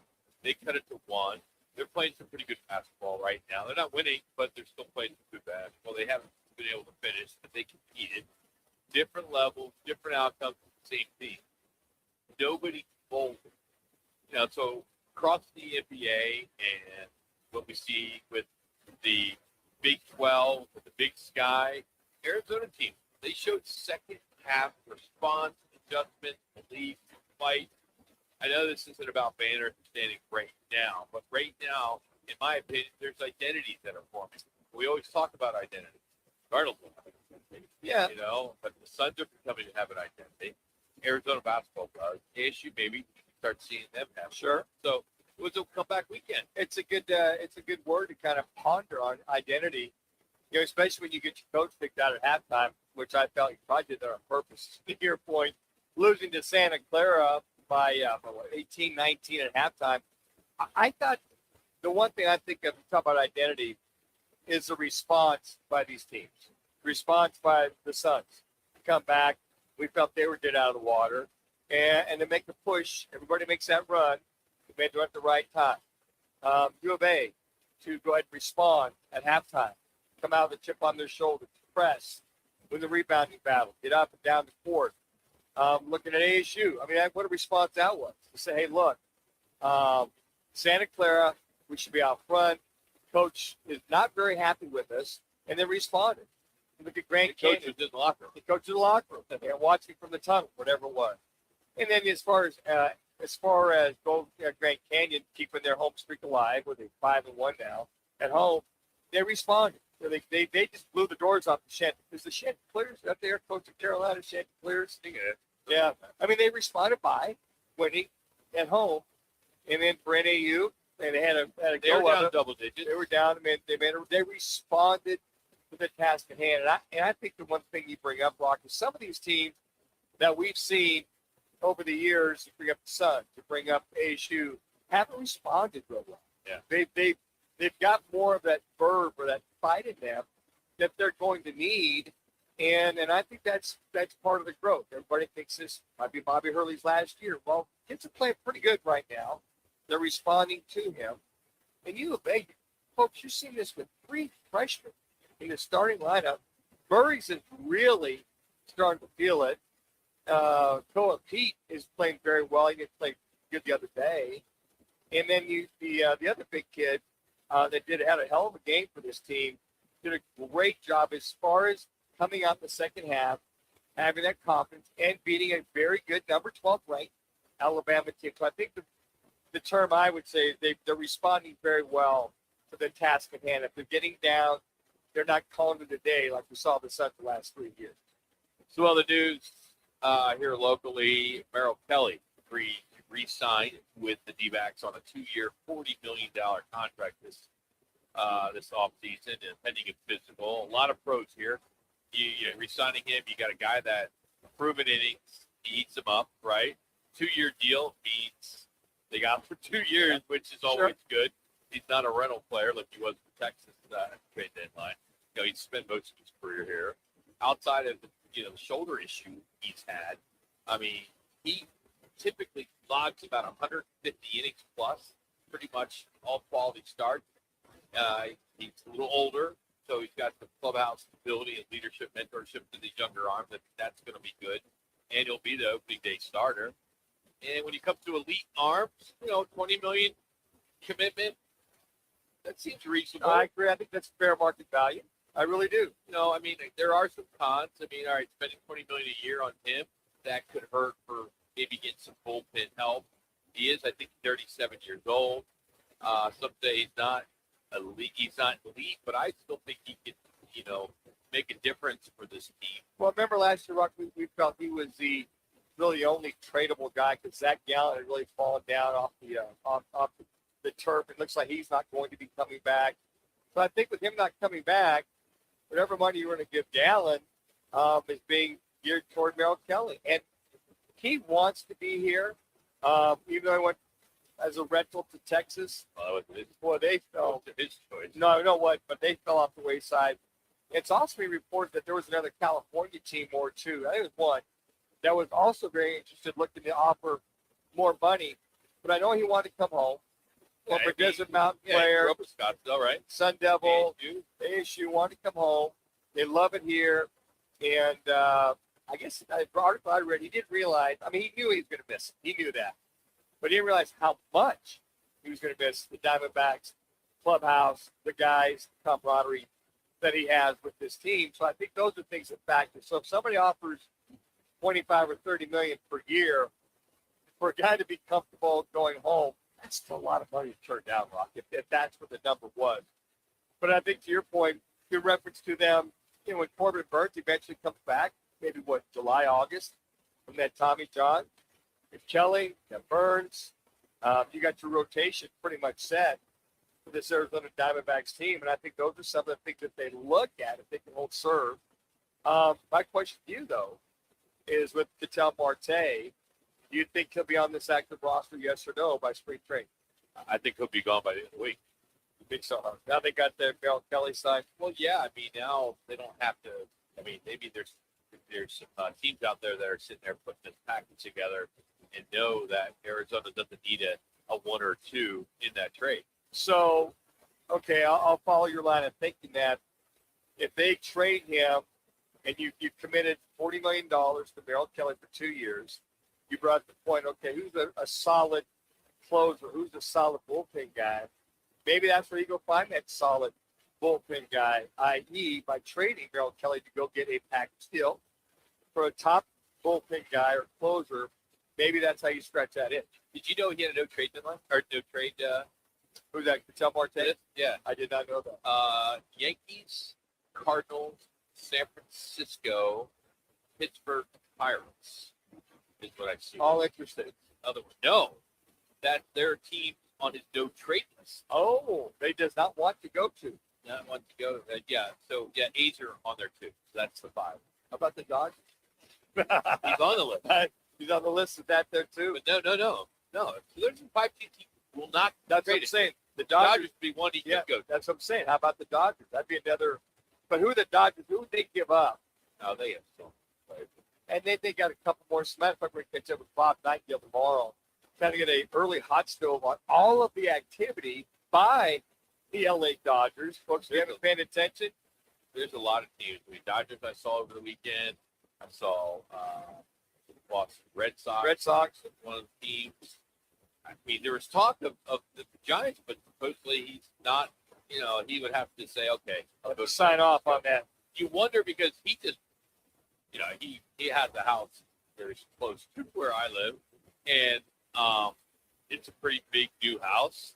I can't imagine he would want to, would he want to be with somebody that maybe they have their cactus league here? I would think so. Yeah, I think so. A lot of guys would do that. I mean, so if you trade away an all-star, if you tell Marte, and you go after, you better go out and you better get some solid picks. You better get some solid bullpen guys or a bullpen guy. And the only other thing I can think of, I don't know if you go get another starter or not. I know they got Sarkal. Was it last week that they got Mike Sarkal? They got him. But I look at once Burns gets back, so Burns and Gallen, Burns not going to be back to let's say off. Gallen looks like he's gone. So you basically got Kelly, Fought, Erod, Sarko as of now, right? That's not how you say it. It's not Sarko. How do you say it?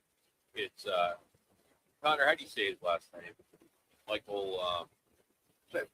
Is it Sarko? Is it No, it's not. The guy from. I don't We'll look it up. But I mean, he's your other guy in the rotation. So right now, you got Kelly, Butt, and Erod. And we saw the inconsistency with Erod last year. So you got the new guy. Let's say Corb's not going to be available until, I don't know. Let's just say Sirocco. Maybe it's Sirocco. Sirocco. I'm sorry. Like Sirocco. I think a couple of times here we can figure that out. But I mean, obviously we can't. But you're going in, so you got your four or five guys, and then so you get from that standpoint, say who's going to be the bullpen guy. That's where they really struggled last year, toward the end of the year. So 2 years ago they snuck in barely.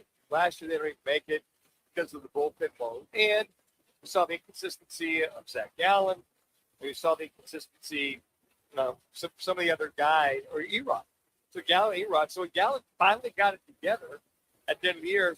They're all dressed up for what again. All right, Suns Lakers was absolute chaos. A 20-point lead, blown, 24-0 run, go ahead 3, and then everything flipped one moment, one mistake. And LeBron does what he does. He should have been ejected. We are going to talk about that next. We'll also catch up with one Frank Sanders. Talk Cardinal football. That'll be at the bottom of the hour. We're out here at Big. Appreciate you hanging out with us. Roc and Manuch from Jimmy B. Now open in North Scottsdale. It's the Orangedale Lounge. ODs. Right off Thompson Peak and Bell, next to Bash's. Your new favorite dive bar has arrived. Cold drafts, chill vibes, always affordable prices, and the OD Mug Club, the one-of-a-kind membership you won't find anywhere else. No frills, just great people, ice-cold drinks, and a bar that feels like it's always been there. Follow at OD Scottsdale and get the scoop at orangedalelounge.com. Orangedale Lounge. Dive in and drink up. At Stretch Lab, it's not just athletes getting better. It's everyday people moving and feeling their best. Each one-on-one session is customized to you, guided by certified flexologists who help improve mobility, flexibility, and recovery. Whether you're chasing touchdowns or chasing the kids, Stretch Lab keeps you loose, strong, and ready for anything. Stretch your potential today. Find your nearest location at stretchlab.com. Tease the season at Vans Golf Shops by Worldwide Golf, featuring the Callaway Elite family of drivers. Get up to 8 yards longer with more forgiveness compared to other Callaway models. Now up to $120 off. Don't forget, we have gift cards in any amount for the special golfer in your life. Shop us in-store or online. Vans Golf Shops by Worldwide Golf, proudly serving golfers since 1963 and home of the legendary 90-day satisfaction guarantee. Get there. Mondays belong to Roc and Manuch with Jimmy B. Live from Big's America Bar and Grill in Peoria. The guys broadcast every Monday from 1 till 4, right in P83, across from the Peoria Sports Complex at 83rd Avenue in Bell. Then stick around as they host that night's football game. Food, drinks, prizes, and a shot at cash. That's right. Each week, 20 fans get a chance to roll the dough for $10,000. $10,000. Mondays, Big's Roc and Manuch with Jimmy B. Be there. Hi there, it's Scott from Pentatonics. So from the beginning of our journey in music, the foundation has been music education. It's so incredibly important that we continue to show kids the importance of music in our schools and our homes and even in the car. Music is such a powerful expression of emotion and individuality, and we are responsible for keeping the love for music alive. This message is courtesy of the United States Air Force. At a time when children are in crisis, the Kids Mental Health Foundation envisions a future where mental health is a vital part of growing up, and support starts with all of us, at home, at school, at practice, everywhere kids are. The Kids Mental Health Foundation is the leading organization promoting mental health for children in the U.S. and has free tools and information developed by experts. Having those resources is the same as the CPR class to me. We're trying to save a life here. Check out kidsmentalhealthfoundation.org to get started.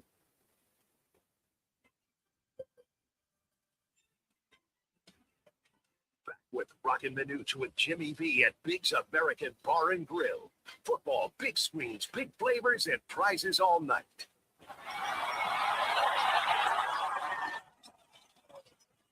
And James going chest to chest. Now James. Now here's the call for South board. After review, Brooks makes illegal contact on sporting contact during the dead ball and aggressively approaches James. It's a technical foul. He's been ejected from the game on his second technical foul. Los Angeles will shoot a free throw. They called a timeout during that dead ball, and then they will advance the ball. Wow. That's K-Ray. Let's talk some Suns Lakers, because this game was absolute chaos. And I don't know if it actually told us a lot about what the Suns are, but a little bit. I mean, the Lakers looked like they were going to blow out games. I mean, they were up 20 points in the fourth. It was like one of those nights, right? You're like, okay, it's one of those nights. But Phoenix didn't quit. They chipped away, got some stops. They flipped the energy in the building. And we just heard with 12 seconds left, Dylan Brooks hits the three, gives the Suns the lead. That fight, that belief, that was great. He refused to fold. Then the moment that changed everything. Right after that shot, Brooks let the emotion take over. He bumps LeBron James, picked up the second technical foul, which meant he got ejected. In a game that was this tight, that one big mistake that he didn't need to have. And from there, the Lakers, LeBron James, at 40-plus years old, he steps up. Next set, he knocks two of the three clutch free throws with 4 seconds left. And then they close it out defensively. The game was physical, it was chippy, it was emotional. Technical fouls on both sides, tension on both sides. Some may say, hey, the rivalry is back. Well, I don't know if there ever was a rivalry between the Suns and the Lakers. Well, I don't for think Suns fans, I don't there think is. Lakers see it that way. They don't, but us Suns fans, But it was the loss either way. But it was good to see that they kept it close. Lakers came back. Now this week they got Golden State twice and then Lakers again. So that stretch will really take and tell us if it's just chaos or growth. You know what? I thought it was. It got chippy. It was aggressive. And these officials. I mean, I know that you got to check their emotions if you're Dylan Brooks, but he kind of got up in his grill. I know he slightly bumped him. But Roc, how many times have we seen guys be more aggressive than what we saw against other players, and no T happened? Now I know the officials got to create a T, but how about when LeBron James bumped the official? Yeah, on the first tee. I mean, come on. No suspension there. I mean, seriously. No technical there. And he essentially grabbed him. He sure did. And all it was on the rebound, the ball going out of bounds. It was basically Brooks swiping at the ball, and I guess LeBron took offense that he was swinging at him. His league. Yeah, it wasn't him. And then he's chirping at Brooks. Brooks like walking away. Go, what are you talking about? I'm swiping at the ball. And then he goes off, and he pushes the official trying to get him. He pushes him, literally pushes him, versus breaking him. I'm sorry. King James on the court. It's just not going to be a different game. So, and I will say this real quick. No, you need to answer that. All right, go ahead. Did LeBron get a technical when he touched the ref? He got it. Yeah, he get teed up. He get a tee. Yeah, he did get it. Okay, all right. He got teed up for that. All right, I didn't know. I didn't see that. If he did. He did get teed up for that. The other thing was that last shot by LeBron, the 3-point. You just mentioned the free throws. Booker did touch it, but he touched the hand. Now he set the wrist, and I always thought the hand was part of the ball. So that's what I thought initially, but the official said he touched the wrist. I mean, oh my gosh, there's a LeBron-ism right there. Well, he touched the wrist versus the hand. But here's my whole contention with Booker. But get away from him. 3-point shot. Don't even get near him. No, you got to defend. Well, get your hand in his face. Don't get it. You can't swipe at him. What happens if you hit his arm? And he makes the three, and then he's got the extra ball. It's a 4-point shot. Versus just back off. Take your risk that he's going to miss it. Long rebound. But just get this real, put your hand in his face, and then back up. Just give him plenty enough room to land, because that official's right there. If you don't give him 50 feet to land in, they're going to give the call to Devin Booker. So I just saw some of that last time. Well, you got to be kidding me, the official. Given the contriteness that didn't happen in last night's game was truly amazing. There was no fun, which was great. Can't wait till they hammer the Lakers. I'm just really enjoying this little feud between LeBron James and Dylan Brooks. I mean, they have a little bit of a history here of this. and I think it's great. I mean, this is the kind of stuff I think the average fan wants to just hop in. There's a lot of NBA fans or lack of NBA fans that really only kind of get into basketball when it gets to the playoffs. Well, but keep your poise about it. Dylan's just got to keep his poise. Now, I think what he's doing is kind of set the tone because they're going to play these Lakers, 4 or 5 more times. You mentioned this weekend to play them. But I think he's kind of set the tone, but he's got to be smart, as is the rest of his team. Just be smart. You can be aggressive toward them and come after them, but just kind of pick the challenges at times. So I thought what Dylan Brooks was doing is kind of setting him up for the rest of the season. Now, Dylan Brooks, you can't go down that road again and get his grill. Just kind of work his head, get his head. Clearly, Dylan Brooks is in the head of one LeBron James, but you just got to be smart about that. Yeah, you go back to Brooks in the playoffs back in the day where I guess he called him old. He was poking the bear supposedly. And then, unfortunately, he poked the bear in his playoff game, and James responded and dominated. Yes, he did. Dominated the game. And, this feud's been going for a while. And even earlier this year, I mean, Brooks, he torched the Lakers. 33 points or something like that. And he just mocked James. I think it's great. I mean, I think this is something we need. I like the fact that he won't bow down to James. And James kind of downplays it. And fortunately, James got the better of yesterday by getting those 2 free throws and basically helped at the end for that defense. It's kind of like a NASCAR race. You're going like these 2 guys don't like each other. Who's going to bump who out of the race at some point? That one, Gellerhart went against Richard Petty initially. Some of those challenges, but I think it's great. But just be smart about it. That game you're talking about when the Suns won 125-108. Brooks had the 33 points. Everybody was saying, well, the Lakers had played like 3 out of 4 games. So what? That's what you were saying where Brooks was poking the bear after the game about, well, me for one doesn't cow down to the didn't say the king. I'm going to paraphrase. It doesn't cow down to the other opponent on the other side there. So I think it's great. It's kind of like when they come into Phoenix or we go over there, that you miss some of those rivalries. You miss when the bad boys in Detroit and Chicago go at it, or when Chicago and LA would go at it, with the Jordans or the Birds. I mean, Larry Bird, you miss those kind of rivalries. Okay, is something going to break out here sooner or later? And I think that's needed in the NBA, that instead of all this 3-point shooting, maybe you see a form shiver go down once in a while. That's fun to see. But it's not just trash talk. I mean, it's personal. Sure. I think that's what I think is pretty cool. Let it be personal. Bring it on. And again, this feud didn't start last night. It started years ago. So we'll see next time they play, and maybe we can help push that along a little bit. The media can push this along with these 2 guys. I love it. Absolutely love it. Real quick, we have a little bit of sound here I want to jump into real quick. Sorry, Connor, totally spaced it, but let's get to the first cut. Here's LeBron on his rivalry with Brooks. He's ready to compete. He's going to compete. I'm going to compete and get up in each other's face. Try not to go borderline with it. I don't really take it there. But we just compete, and did that almost all the way to the end of the game. Well, LeBron for Yeah. a long time. Yeah, he plays, how can he touch me? And goes, hey, we like to compete. It's all well and good, right? Here he is talking about it. Definitely a technical foul on Brooks. Well, it didn't matter if you had one already or not. That's definitely a tech. If it was a tech on me in the first half, then it was definitely right there. So. But why did you get kicked out when you pushed the official? Aren't there levels? I guess not. For LeBron, there's different levels. And then finally, the former son, DeAndre Ayton, what it was like to be back in Phoenix as a Laker. So should I ask you what it's like to play in Phoenix again?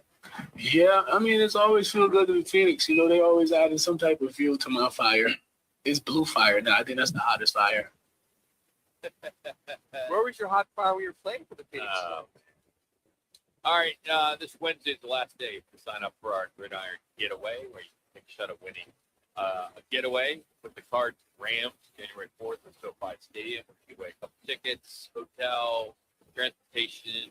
All you got to do is text PEAKS to 59925. That's PEAKS to 59925. Message, that's dinner message that already. You apply, if I text you, agree to the message. You can send it not required to enter to win. And that's PEAKS to 59925. The last few days to get it. All right, Frank Sanders will join us. Talk about this 40-20 loss. Houston, 6 straight defeats. What's really broken with the Cardinals? Now, fixable isn't last, Frank.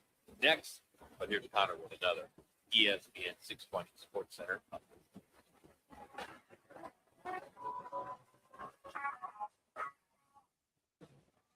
It's now time for your Roc and Manuch with Jimmy B's ESPN 620 Sports Center update. I'm Connor Collins. The Arizona Cardinals fell 40-20 against the Houston Texans, dropping to 3-11 on the season with their 6th straight loss. The defense surrendered 40-plus points yet again. However, Trey McBride was the lone bright spot with 134 receiving yards and 2 touchdowns.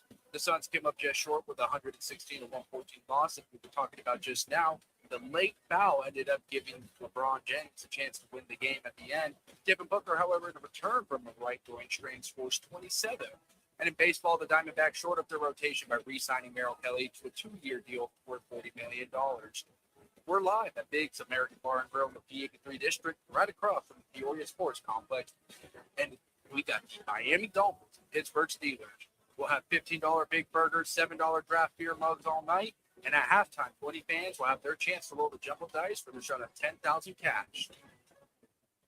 Crest Insurance is about more than providing coverage. It's about creating your safety, personal, reliable, and supportive. We offer access to a national network of trusted carriers. Whether you need home, auto, or business insurance, we're here to help with the personal touch that's close to home. With Crest, you're not only protecting what matters most, but also helping to build stronger, more resilient communities. Crest Insurance, service you can count on. Join the team at All City Towing, Arizona's largest towing company and leader in roadside service. We're hiring dispatchers, call takers, lot attendants, drivers, and customer service pros ready to grow with us. You'll enjoy state-of-the-art equipment, consistent schedules, full health benefits, a strong 401k match, employer life insurance, and a monthly fuel allowance. Take your career to the next level. Apply today at allcitytowing.com. All City Towing, where your future is always moving forward. I was in a wreck. I need a check. I was in a wreck. I need a check. I was in a wreck. I need a check. I'm Attorney Kevin Rowe. The insurance company's job is to pay you as little as possible. Our job is to get you every dollar you deserve. Call Rowe today and let's make them pay. Call 977-1900.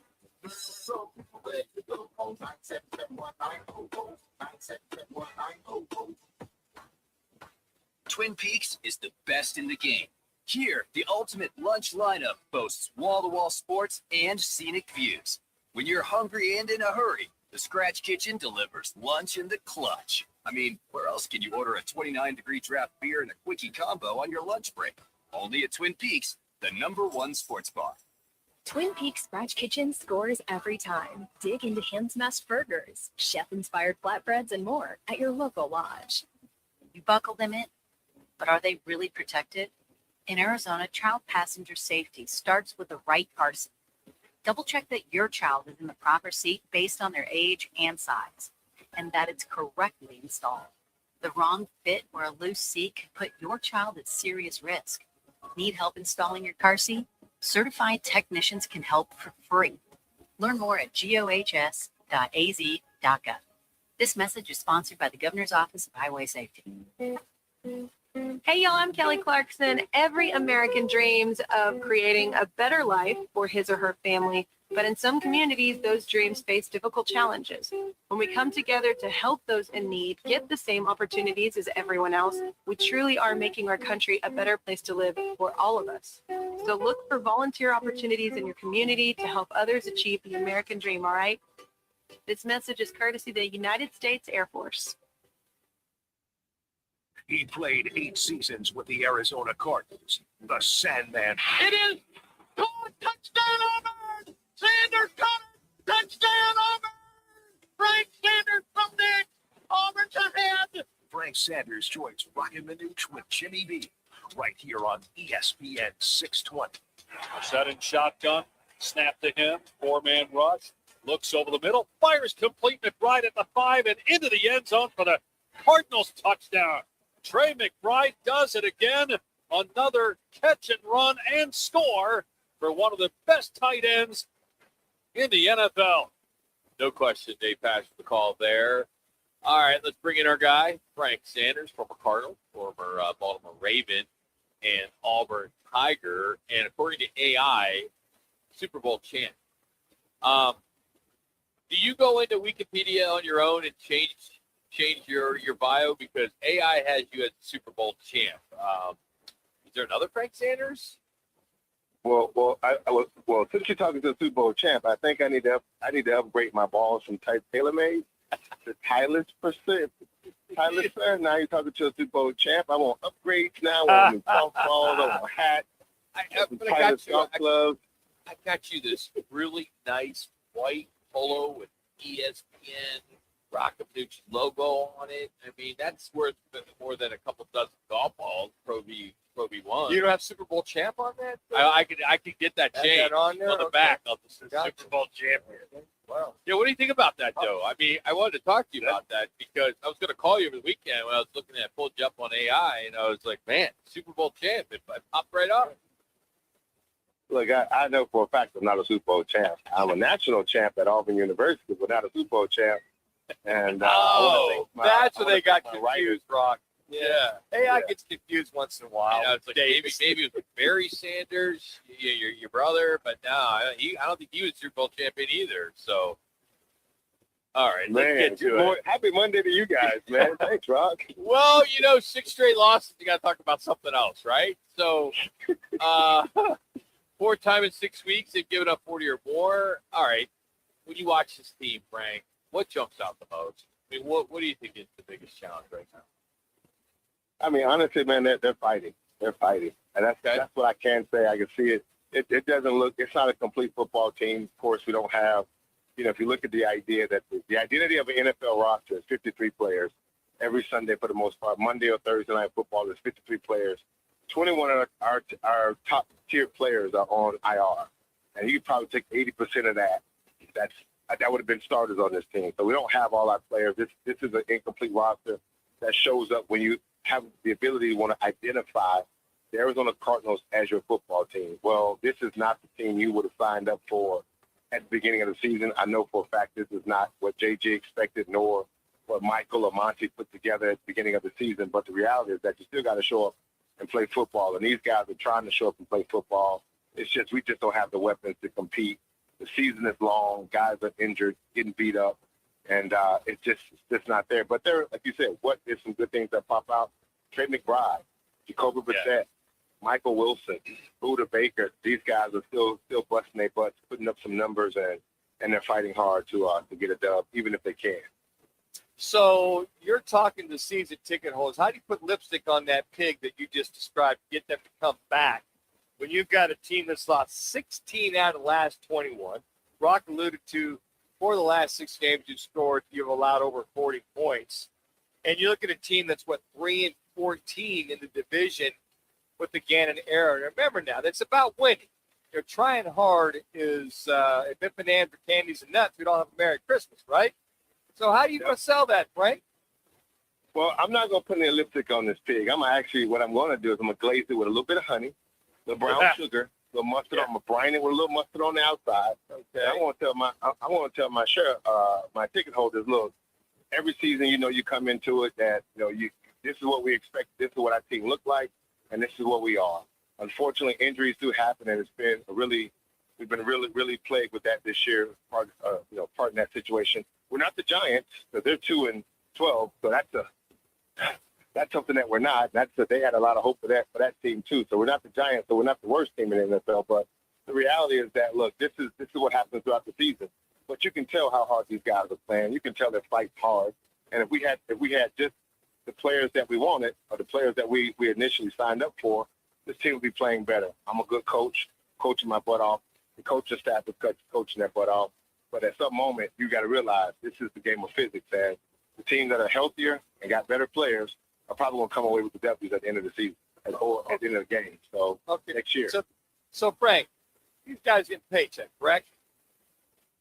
Yeah, that's what I doubt. Everyone gets so. paycheck. So I heard Mark Schlereth say this a couple times yesterday. I heard everybody say, "Hey, they're playing hard." Well, they should be playing hard, Frank. They're getting the paycheck. They're pros. They should be playing hard. There's other teams that play hard that okay, but people people expect them to play hard, but they expect them to win. Third year in this process, they're going backwards versus forward. Now, look at Vrabel going to New England. They were in the outhouse. They're now in the penthouse. Look at the Bears. Ben Johnson comes on. They were in the outhouse. They're now in the penthouse. I go on and on with injuries with these guys in the first or second year. This is the third year. Yeah, you got to play hard. You're supposed to play hard. But why are they out of position? Why are they not wrapping up? Why are they not tackling? You see what I'm saying? Are they, that's it. Yeah, they're supposed to play hard, but for some reason, I call it coaching, the continued out of position, missed tackles, lack of intensity, running backs getting over 4.5 yards per carry per game. Oh, by the way, did I mention that they've given up over 40 points last 6 games? I'm just saying, Frank. You're making a good point, but you're also trying to get a Pinto to be a Porsche, and you can't have the same. We're not going to have the same race here. Then get new mechanics. Get new mechanics if you get that Pinto to put a transmission in there. You can't make a Pinto into a Porsche no matter how hard you try. You can go get the mechanics you want. The players that are there are the players that are there, and they fight. Again, you're right. Look, this conversation you have with me, the Rams are 11-3, but if they don't have Matthew Stafford, this conversation is totally different. Correct. They don't have Sam Bradford. Totally different. And the 49ers, without your Sam protege, Sam Darnold. You're right. Sam Darnold. If you don't have, if the 49ers don't have your protege and Brock Purdy, this conversation is different. Okay. That's where the Cardinals are. So we can't have it's not apples and oranges. This is night and day between it. So look, they show up, they take their L's. They show up.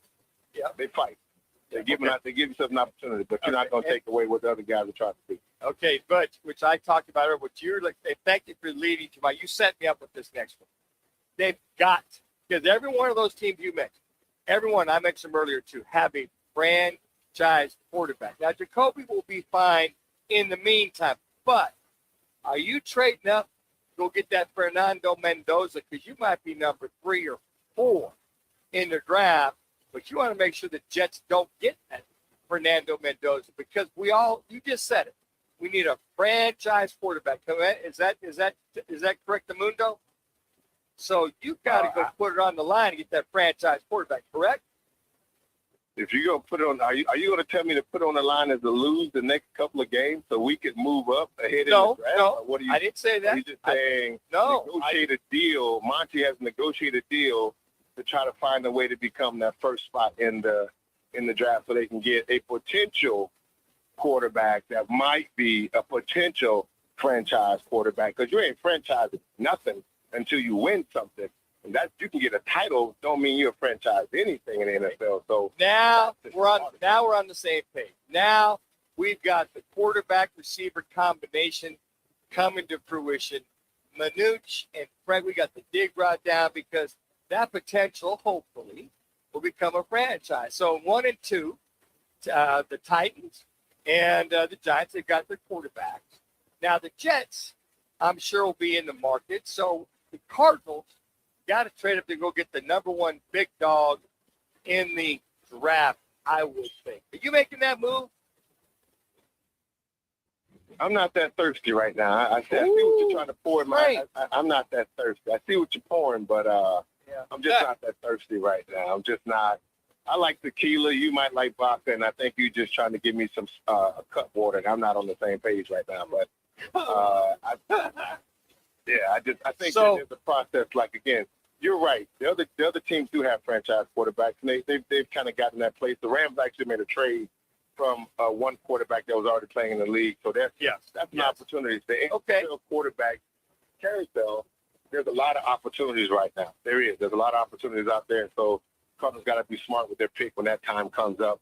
I'm not taking anything away from this young kid that played great football over in there. He definitely has done a wonderful job. Sounds excellent in his interviews. Congratulations to him as Heisman Trophy winner. But and again, if that's something that needs to happen, the Cardinals, what you guys always say consistently, is that they need to do something in the marketing position. If you're gonna win your fan base, you have to do something that's gonna be a splash. I'm not sure if he's a splash, but we do need to do something that will make a splash that will win this fan base to believe that year coming up is going to be something pretty special. Frank, would there be a splash if it's a Mike McCarthy or John Gruden as the head coach? Those are some considerations for names that are out there. Again, this is you have to witness. No, yeah. I mean, I'm saying those are some good names out there for consideration. Coaches that have proven and have done it. But I think the reality is that whatever we need, this team needs to do something that's going to shake this town up, man. And with whether that be its quarterback position or across the board, NFL wise. But that's neither here nor there. I like what JG does. I do. I just know that the reality is that, when you don't have your quarterback, you have a bunch of your players playing. It's hard to go out and get wins in the NFL when other teams have some of the best players that ever played the game. So I don't want to put you on the spot, but I'm going to put you on the spot. Put him on the spot, Roc. He can handle it. It's just a yes or it's just a yes or no answer. Pretty easy. Do you think there'll be a head coach?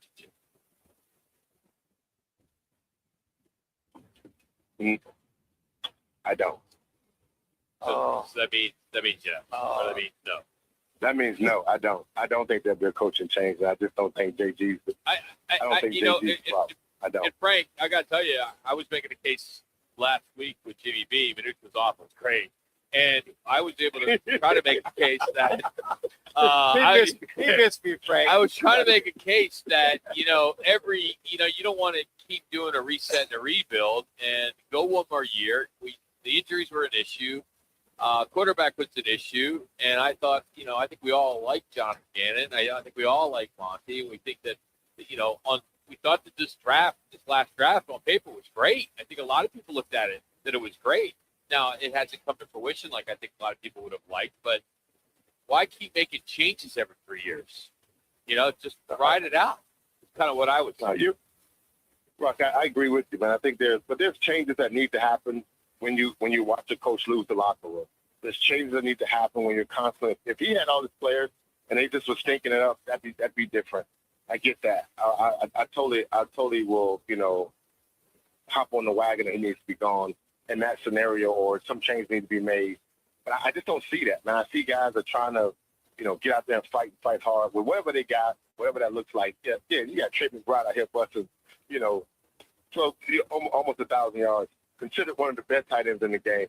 Rudy Baker's busting his butt at 101 tackles right now. And Jacoby said a backup quarterback is really like he is really the lipstick on this team right now, considering the fact that there are two other players that are really balling. And I think that is coming from the head coach and the mentality of these guys showing up to play regardless of what they have. Whatever the game plan is, they're still trying. This is just NFL, man. The better teams will win, period. The better coach teams, and it's easy to coach when you got better players. And when your players are healthy and good to go, it's a little bit easier. And I just don't think JG's got that. For the 3 years he's been with the Cardinals, he hasn't had one full season or 75% of the season with Kyler Murray as his quarterback. And that's a quarterback issue. That's not a coaching issue. And the guys still show up. That's the scenario. You've given them some players, but this year has been really ridiculously ugly in regards to injuries. And I just don't have the answers for that. If you don't have the players, it's hard to win this NFL. It's a tough league, man. And again, we were happy with, wasn't happy, but it was close games. But close victories mean nothing when you're still 3-11 and everybody else in the division has 10 wins or more. That's an ugly thing to look at. He has to swallow that. But I just don't think it's him. I think it's the injuries that kind of plagued him, and he just hasn't got a good hand yet. Frank, last week we had you on the program, and you had to jump off early because you said you were about to accept first place in the Cardinals golf tournament. Oh, did that happen? Because I didn't see it online. Oh, so this one I did not get first place. Michael Bankston, you guys could talk. You should get out. No. Dude, I'm telling you. Hey, don't do it, Roc. Don't do it. Don't do it, Roc. Don't do it. You know where I'm going. He had to have some serious ringers with him. Serious ringers. I know where what level I am, but you'd be the last person I would see picking up a trophy. Thanks. Wow. Thanks. He had to have 4 guys that were +2s, +3s, +4s. Mike, I just want to let you know I can't take that for Michael Banks, and I've watched his golf game. I love the fact that you know exactly where I was going with that, and you saved me. You saved me. I didn't do it. I didn't do it. 'Cause we love Banks. He'll kick my ass. So I don't want to get in trouble with him. But I know that's one person I can take some money from, and I'm not that good. That is. We'll leave it at that, Frank. Thanks for coming on today, buddy. Had a baby, Frank. Oh, man. Goodness gracious. See you, buddy. That's Frank Sanders joining us. Adios, muchacho. Oh, that's good stuff. Oh, Frank's presented today by All City Towing, Arizona's largest towing company. They're hiring drivers, dispatchers. He finished first. Customer service pros, great pay, benefits, monthly fuel allowance, and you can apply today at allcitytowing.com. All City Towing, where your future is always moving forward. Now, I will tell you, you guys cannot play that back when it comes on the speed unless I am on with it, because it's not the same. You can't throw that out there. We won't. When Banks comes on, We won't. I have to be there. We'll save it. It doesn't hit. We'll There'll save be a time when he comes on Yes, that I'm here. you'll be there. Which could be April, June, May, yeah, who June. knows? But when he does 2030. Wow. Mark that tape, save it, Connor. Oh my gosh. All right, we're gonna take you back to the Heisman Trophy ceremony where Fernando Mendoza won. So we will get into that next. Roc and Manuch. It's back. Sign up now for the Roc and Manuch with Jimmy B annual Pro Football Pick'em contest, powered by all 5 Twin Peaks locations. Pick the winners each week, score great prizes all season long, and earn bragging rights until next year. And don't forget, the guys are live every Thursday from 1 to 4 to kick off your football weekend at one of the 5 Valley Twin Peaks lodges. It's free to play and easy to join. Just head to fanpick'em.com. That's fanpick'em.com, powered by Twin Peaks. Eats, drinks, scenic views, and your home for pro football. I was in a wreck. I need a check. I was in a wreck. I need a check. I was in a wreck. I need a check. I'm attorney Kevin Rowe. Getting rear-ended once is bad enough. Don't let the insurance company hit you again with a lowball offer. Call an experienced attorney who knows how to fight and win. Call Lerner and Rowe today. 977-1900.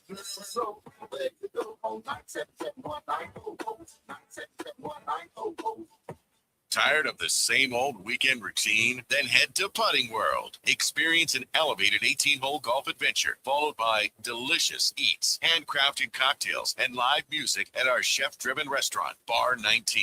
Enjoy daily specials and happy hour deals that are sure to keep your wallet happy. Birdies, bites, and brews await.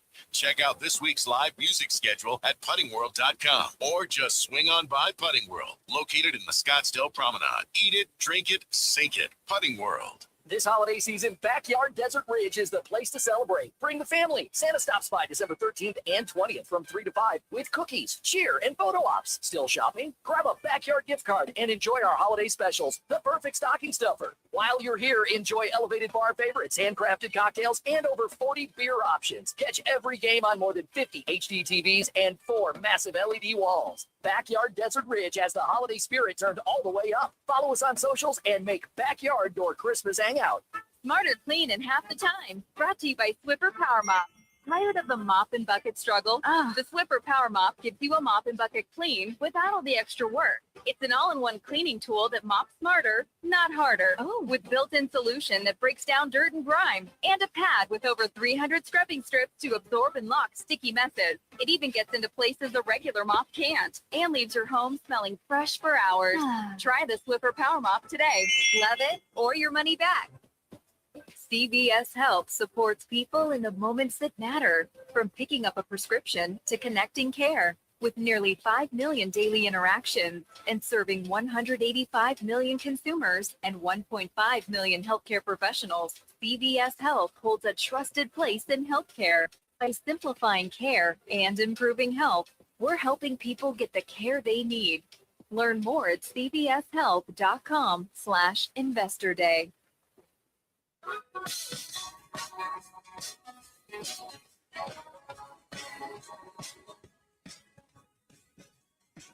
It's the Lerner and Rowe one call, that's all call of the day. If you're looking for a full-service law firm, just make one call, that's all. 602-977-1900. Lerner and Rowe, voted Arizona's best law firm. The winner of the 2025 Heisman Trophy is Fernando Mendoza.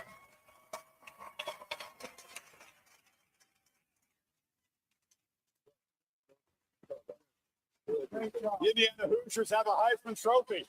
This one is yours. It weighs 25 pounds. Give it a lift. Carries a lot more weight than that.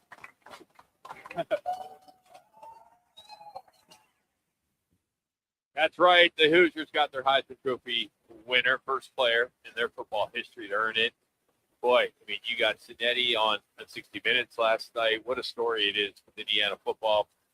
Fernando had 643 first-place votes out of the 2,362. Diego Pavia he was a runner-up, and the other finals was Jeremiah Love and Julian Sang. So what a year Mendoza had, undefeated, 13-0. He threw for nearly 3,000 yards. He led the FBS touchdowns with 33, rushed 6 more. And he topped all the voting. So what a good thing. He also won the AP Player of the Year, the Maxwell, and the Davey O'Brien. So we'll see what happens draft day. Well, we'll see what he does the playoff first, and then we can start talking draft. Yeah, playoffs start this week as things get going. We'll catch up, as I mentioned earlier. We're going to catch up with the play-by-play voice of the Oregon Ducks, Jerry Allen, as they get started against James Madison. And then Miami-Texas A&M game, that's going to be a phenomenal game. And that OU game is going to also be. So they get it all started with the quarterfinals this weekend.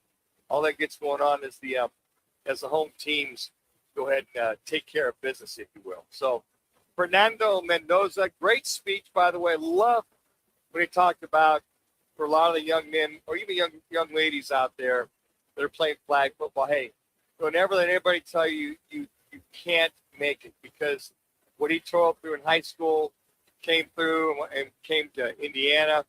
And also like what he said about his head coach, Cignetti, as you mentioned, Cignetti being on 60 Minutes yesterday, that he challenged him all the time, really worked him as far as the late film study was concerned, and really challenged him many, many times. That's what Kurt Cignetti does with that team. He doesn't let them rest on their laurels. It's pretty much, what have you done for me lately? And that's the kind of program that produces, hopefully for Indiana Hoosier fans, national championships. And I think what we saw in that Ohio State game, they went toe-to-toe with Ohio State the entire game. There's no quit. The other thing, too, is they matched the physicality of Ohio State. I thought Ohio State would win by 7, but they did. They really went after them and continued to go after the entire game. Hey, tonight here at Big's American Grill in Peoria, halftime, you'll have a chance to roll for dough, $10,000, 20 fans. So when you come in, make sure you fill out a little entry form. It's just your name. That's it. We don't send spam to you or anything like that. So it's Big's American Bar and Grill. We do it every Monday. Broadcast till here 4 o'clock, and then stick around for the game. Of course, tonight is the Dolphins and the Steelers. We'll also have some other prizes too, but it's always a lot of fun. It's just across the street from the Peoria Sports Complex at 8th Avenue Bell. And if you're familiar with the area, you saw Hooters. He's a Hooters many years ago. So tomorrow we'll have Bob Nightingale on the program. We'll also catch up with Kevin Turner, the sideline reporter for the Arizona State Sun Devils. Bob McMahon, I'm sure he has a lot to say as Manuch calls the forest fire with the Cardinals. So that's good stuff. We did have Rudy Carpenter. He had some good stuff to say today. Craig Fouhy as well. You just heard Frank Sanders. All that's up on our website and the Arizona Sports app. You can just search Roc and Manuch. And you also can see on all our social media platforms the results of today's Day 48 roofing. Get your call questions. We had 2 of them up there. So go vote. Still some time to vote. And we always appreciate you subscribing to our YouTube page and following us on all our social media platforms. Good to have you back, Manuch. Thank you. It's always nice to be back. Muchachos stuck with Jimmy B was tough. Bless your heart. I mean, that was, man.